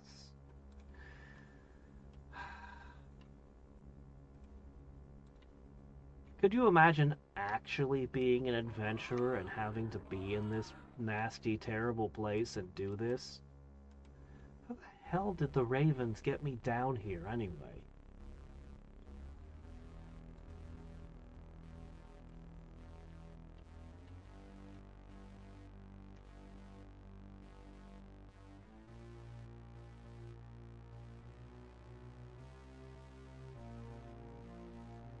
Damage reduction 10/silver and magic. Yeah, that's to be expected.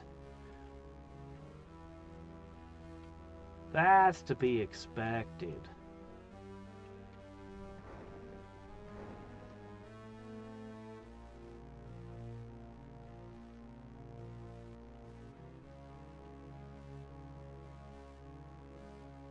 Yeah, that's always one thing that's a little bit, if you're playing a fighter, you want a couple backup weapons. It's like, yeah, sure, okay, you're a swordsman, that's great. Well, you're gonna have to have a silvered sword and a cold iron sword. Okay, good. They don't have, you can have one of them be your main weapon and the other be a little bit behind, but you're just gonna want it. And then you need an adamant mace. You always have to carry your adamant mace with you. Why do you need an adamant bludgeoning weapon? Because there's a lot of circumstances where you need an adamant bludgeoning weapon, and all of them are called constructs. Constructs, as I've mentioned before, tend to be the most difficult enemies in 3rd edition. Not because their stats are especially high or they're especially tricky, usually, but because... There we go. But because they tend to just be immune to everything. Most of the spells in the game don't work on a rock. A lot of the energy types, you want to do fire or cold damage, it's a rock. You want a crit? Sorry, it's a rock. You want a sneak attack?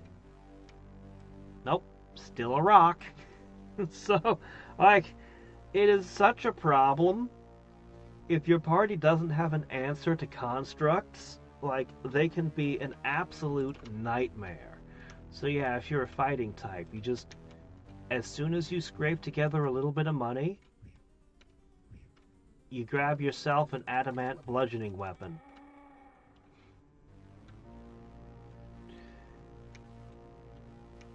And you always keep it where you can get it out in an emergency.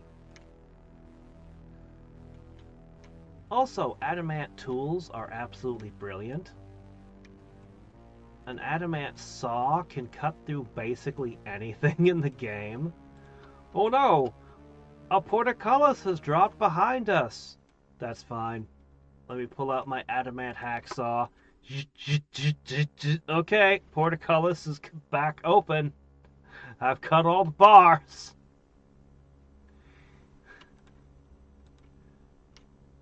It's a saw that literally ignores everything's hardness. What's not to love? A saw that never gets dull.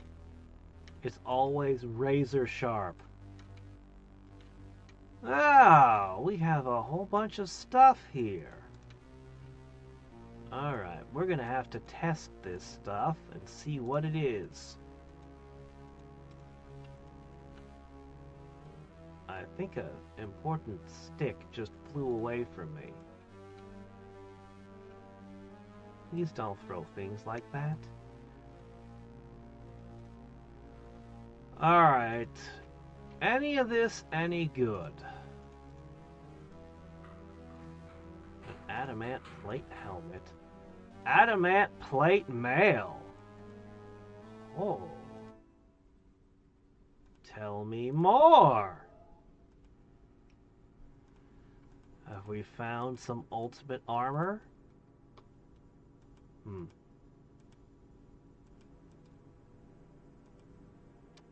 Nope. What does the adamant do for us, though, in this game? Does being made out of adamant give any tangible advantage? This is probably the key we were looking for.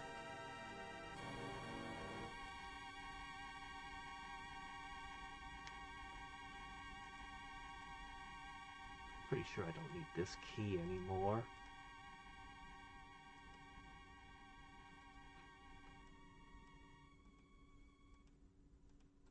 The wand of magic missiles and... oh my gosh, so many things. Okay. It feels wrong to leave adamant plate mail behind. I mean, that's some valuable stuff there.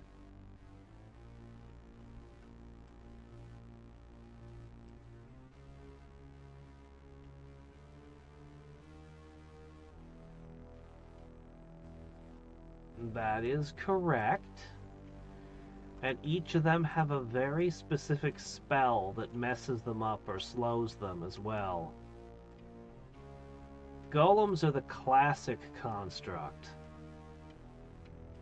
But there's a hell of a lot more than golems. There's also a Scarab of Golem Bane, if you can find one. That's specifically for, you know, it's a magic item you pin on yourself and it lets you break constructs more effectively.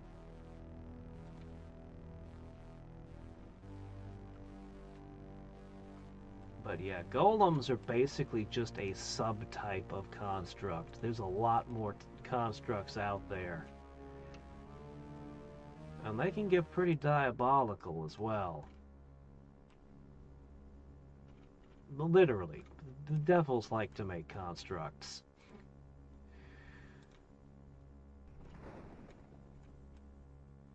What's that?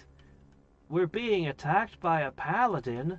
Oh no, he's so immune to all of our devilish magic. And he can smite us real good. Okay, here, fight a rock. What's that, Mr. Paladin? None of your smiting works because it's a rock and it's not actually evil, it's just a rock? That's right.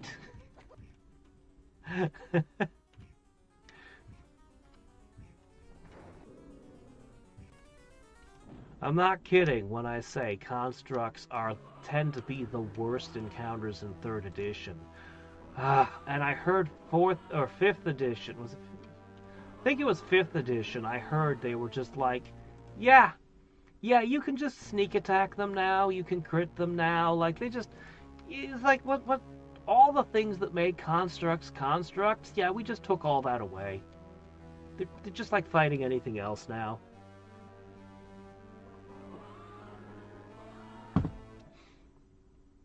Oh, well, you know. Nobody liked fighting something that was immune to all of their poisons, all of their crits, all of their sneak attacks, and it's true. A golem can straight up just, your entire build is invalid because golem. That's absolutely true. Your crit build paladin finds himself completely helpless.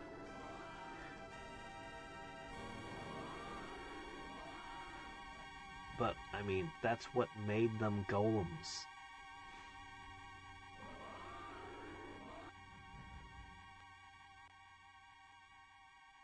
The flesh golem was actually the weird one. It's like, shouldn't this be considered a type of undead? Nope! But it's definitely an undead. Nope. Nope, completely different creature type. But we're being attacked by a corpse. Yes. That's not undead. No, it's not undead. It's a flesh golem. Completely different.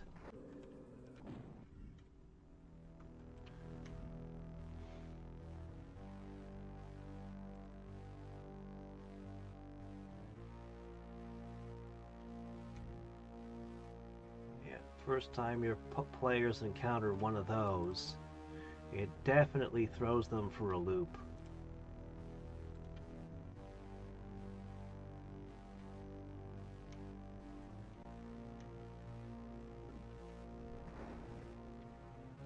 I thought for sure something was going to jump out the moment I pushed that button. Well, looks like we found yet more coins.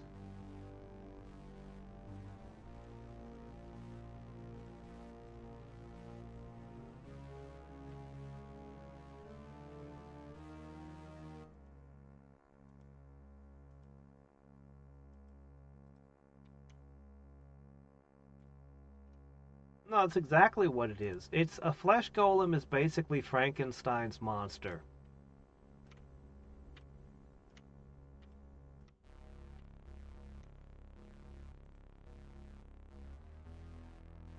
Alright, let's go back to that door and...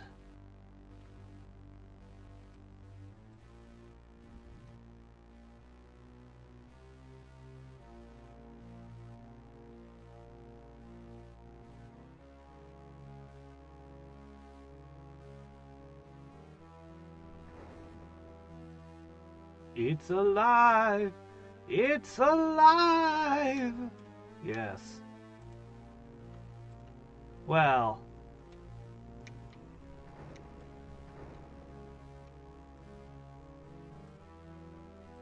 All reanimated tissues.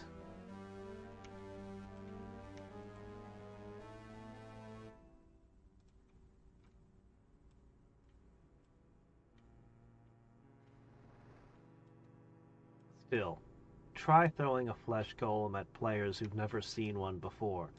They will always be baffled. All of their anti-undead stuff isn't working against what's obviously a stitched together corpse.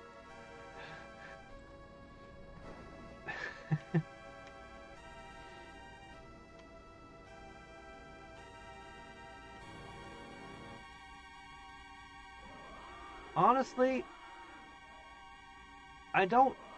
Dracula is a really great book. It's a fun read to this day. But Mary Shelley's Frankenstein, people rave about that one, and I just don't see it. It's not a badly written book, but most of the things people say about it, like, oh yes, the monster is so sympathetic. No, it isn't. Nah, he's not sympathetic at all. He had a rotten lot, but, like, he goes around doing terrible things and murdering people. And tormenting his maker. Oh! The ones that show up in the later horror movies, although they don't bear any resemblance to Frankenstein's monster from the books, those are at least sympathetic. You feel bad for them.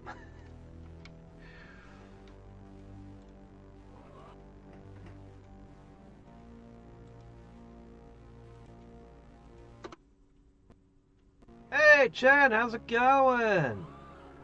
What are you talking about? This is SSI.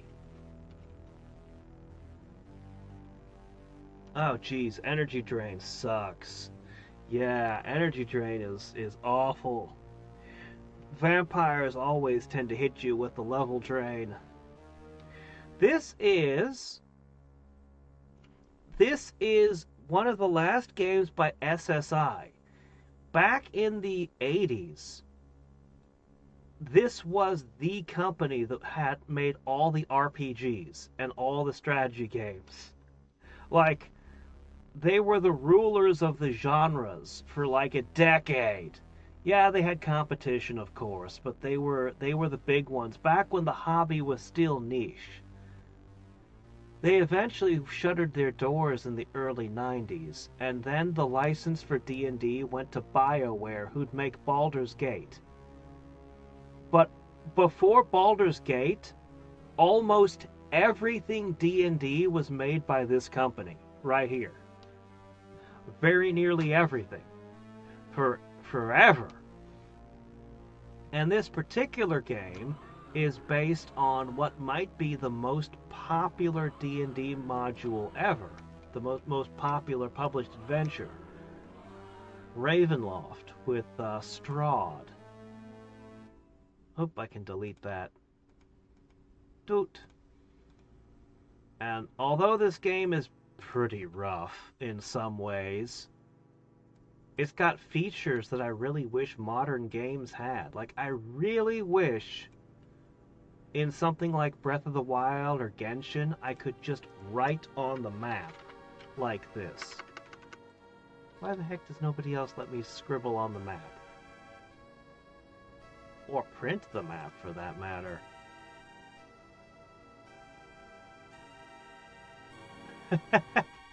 I like old DOS games! I grew up with them! I did. Though not a lot of SSI games, sadly. Man.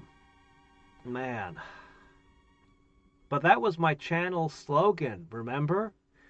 Discover games you didn't even know existed? That's basically what I started the channel to do.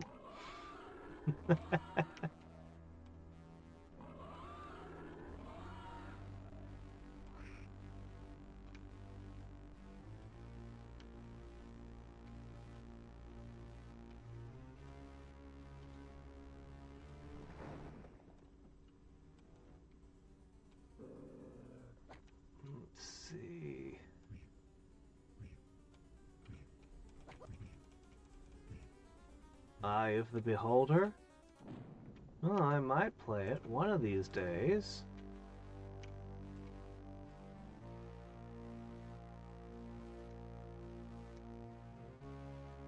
Is that a ladder? Ugh, they put a spinner in front of it? Who the hell put a spinner in front of that? Somebody needs to get slapped. Whoever it was who was putting these spinners in things, we need to find that developer and we need to slap him. What's wrong with you?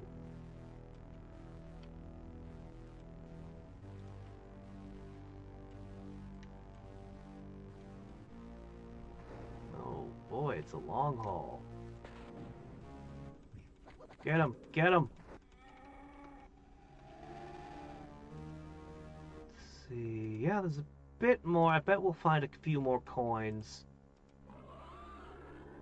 I don't think I need to cast my buffs anymore. I think we're good. Yeah, I've heard about it. It's definitely one that gets talked about a lot. And yeah, Pool of Radiance, Whoops. Oh shit, did I get hit by the fireball? I did.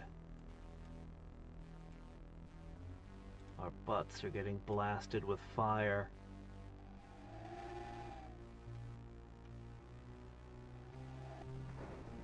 Oh yeah, the Star Trek license? Well, that one's easy to explain. Video games were a nerd hobby. Back when it was niche.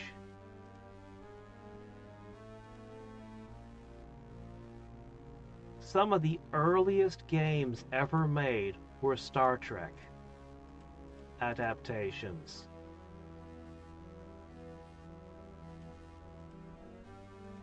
Crap, I forgot which box it was. Is it this one? Is this the new one? Ooh, Death Spell. That sounds good. Let's learn that. Let me see. Let me guess. Is it... Yep. Level 6. I can't cast it yet. Man, look at how many 6th level spells I've got. True Seeing, Odaluk's Freezing Sphere, Lich Touch, Claws of the Umbra Hulk, Dragon Skin. I want 6th level magic already. Doggone it, guys. Would you just level up a few more times? You gain, what, 2 more levels and we'll be able to throw around all that stuff? But we didn't gain a single level in this whole catacomb.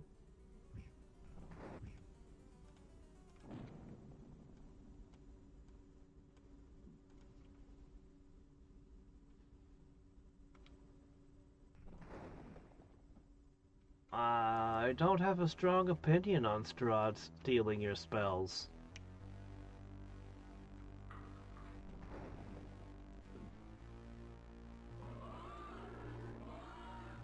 Okay, one last little area. I bet there's just a coin here. I bet there's nothing special. We didn't find a weapon or armor that was usable for us either. We found that adamant plate mail, but it's no good for us. So, nothing we could use.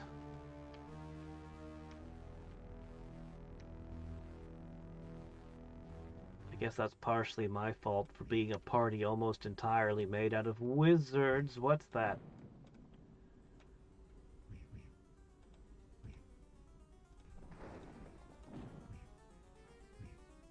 Shit.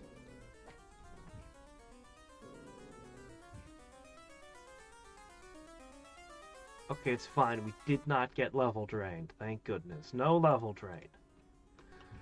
I was worried for a second. Now, if we can just avoid dying long enough.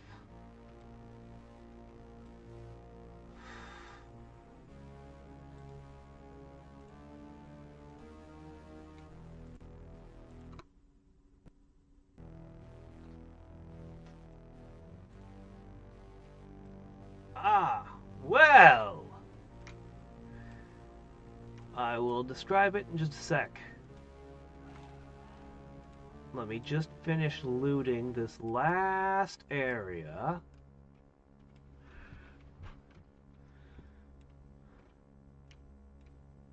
Okay. So.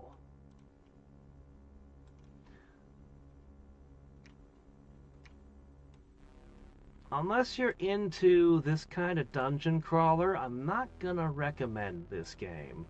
But I will describe what's going on at least. So, you are the retainers of, I don't know, some noble guy. And he had something important stolen from him. You chased down the assassin and you ended up in Berovia. This land is surrounded by a mist. Nobody can get out of it. Once you're in, you're stuck. So, first goal is to try to get back out of this terrible place.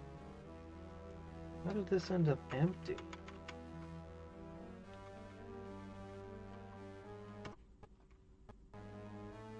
What? Hadriex saving? Screw it. Fine, it's fine. Anyway, and it's ruled over by Lord Strahd, he's a vampire. Okay, he's a vampire.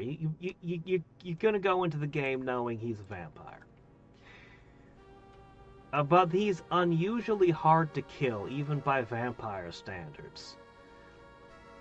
The reason that the entire land is shrouded and cursed and nobody can escape is because the whole place is a prison for Strahd. Strahd, well, as I said, he's unusually immortal even by vampire standards. So,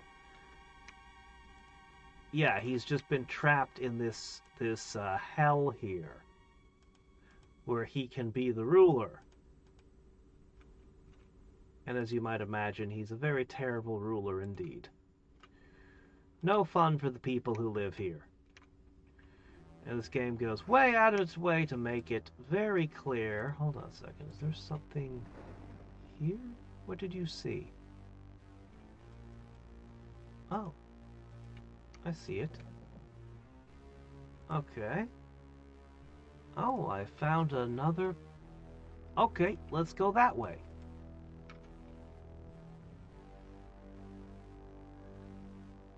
Yeah. So, well, SSI was into making a lot of the strategy games back in the day, too.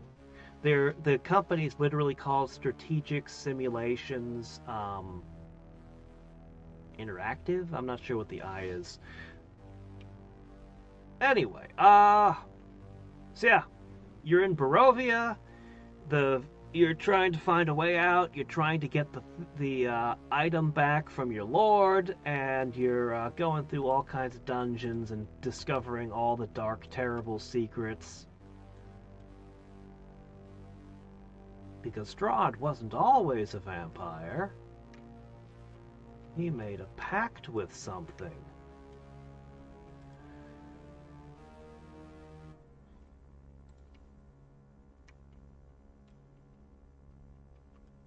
There it is. Gotcha.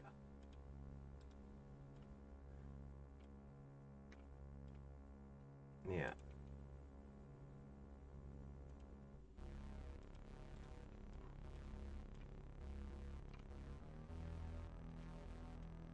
Okay, now where did we see that ladder? I should have marked it on my map, but I foolishly didn't. There it is. I see it now. Okay. And just in case I am ever forced to come back down into the Greater Catacombs, I'll at least have the map marked.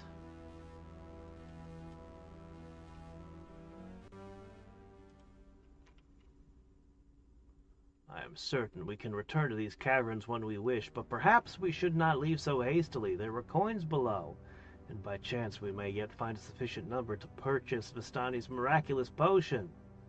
Yes, I know it's 15. I'm working on it. Okay, so now I finally know how to get what that trapdoor does. All right. I'm going to have to tally how many coins I've got.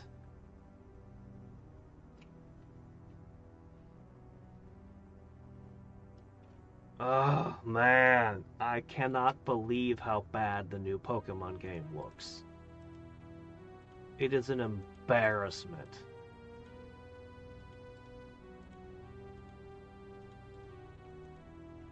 Alright. I've got the Forgotten Church key. We're gonna have to tally how many coins we got. I did not do a good job of... Oh well. We'll figure it out. 3! Here, just take them off so that they'll stop interfering. Alright, let's see. I might have entirely too many bags of holding. I have quite the collection at this point. Okay, 7.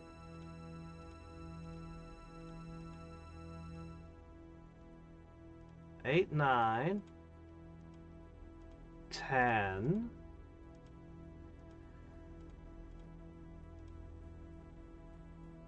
14. Holy shit, do I have enough? I'm missing one, aren't I? I'm missing exactly one! I knew it! I knew I was going to be missing just one of these things. Somewhere in that stupid dungeon is exactly one coin!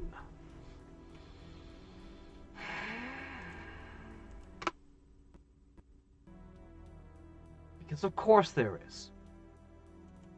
Because of course there is. Would it be too much for the developers to have put a couple extra coins in the game? Oh, I'll have to find it. I'll do it between streams. There's no reason you guys should have to watch me wander the labyrinth. Let me check the map. Hold on. Maybe if I look... Maybe it'll be obvious somehow. Okay. No, I was definitely to every frickin' corner of this place. I missed a coin somewhere. God, it could be anywhere. This is the worst dungeon in the game. It is so unnavigable. It is so unnavigable.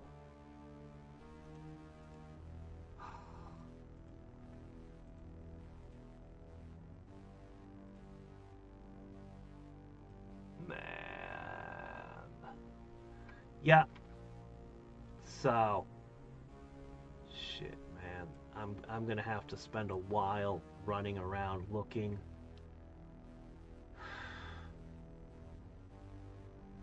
One coin. I'm gonna recount what's in my pack first. Anyway, aside from needing one coin, we've got the old church key. So we can go and find out what's going on over there. We have the thingy to read the scrolls with. So, I suspect there might be multiple endings, but I'm not sure.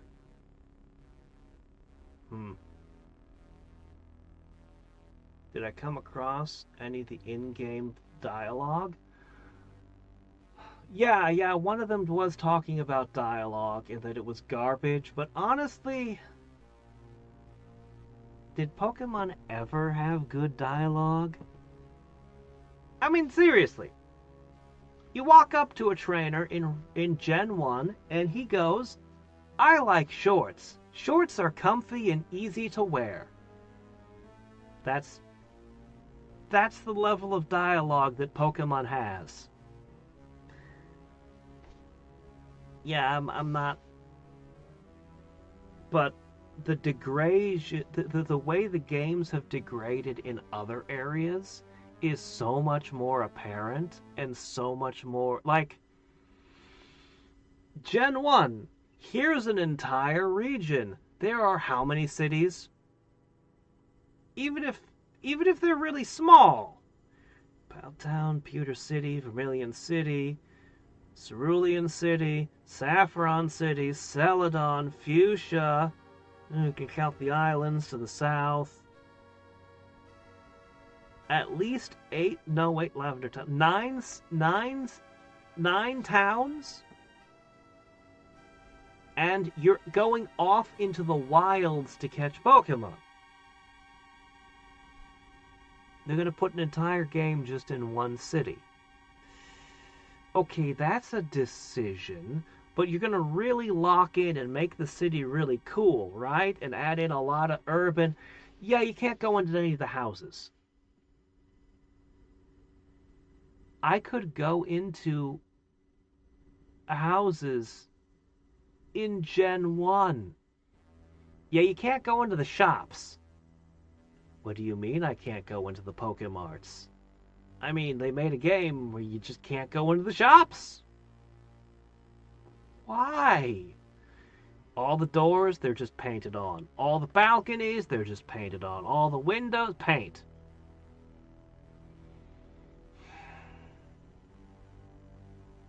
How could this happen? How could this happen? This is the most profitable franchise on Earth. If you don't want to make a Pokemon game, you can literally call any other company and they would run screaming with joy to make your game for you. You could be like, hey, Capcom, want to make a Pokemon game? And they'd go, hell yeah, we do. And then they would just hand you the money. From every sale, you'd get a cut because you own the franchise. You could turn to anybody and they would be happy to do this. But no, you make it in-house and you make it garbage. Well, they're not going to have a fan base anymore. This is too far. There's been problems with the Pokemon games for years now. But this is too much. I don't think that this is, Look, I don't want to say a franchise can't recover from a bad game. We know that a franchise can recover from a bad game. But this is an exceptionally just... Ugh. And there's DLC that's already on the disc, basically, or cartridge, or whatever the hell they're doing. I don't care. It's just bad.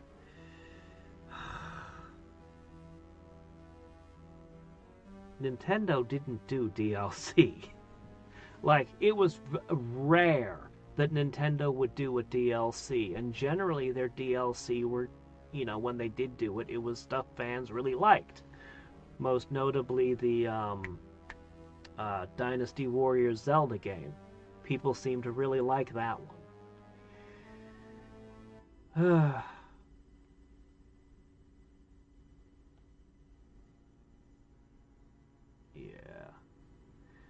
Anyway, I'm going to go to sleep now.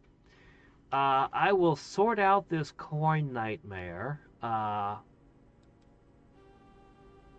when am I going to find time to do this? 1 coin! Man. Oops. Okay, there we go. That's how it should be labeled. Anyway, if I find the time, I'll sort out the coin. Otherwise, we'll just go to the church and worry about the coins later. It's not like I have to do whatever the potion does right now. I don't think the potion will let me leave. I think I'm going to get ripped off. Because we know that those guys are in the pocket of Strahd, and he's not going to let me leave. Also, we still haven't found anyone that can get me through that one door in that one cave.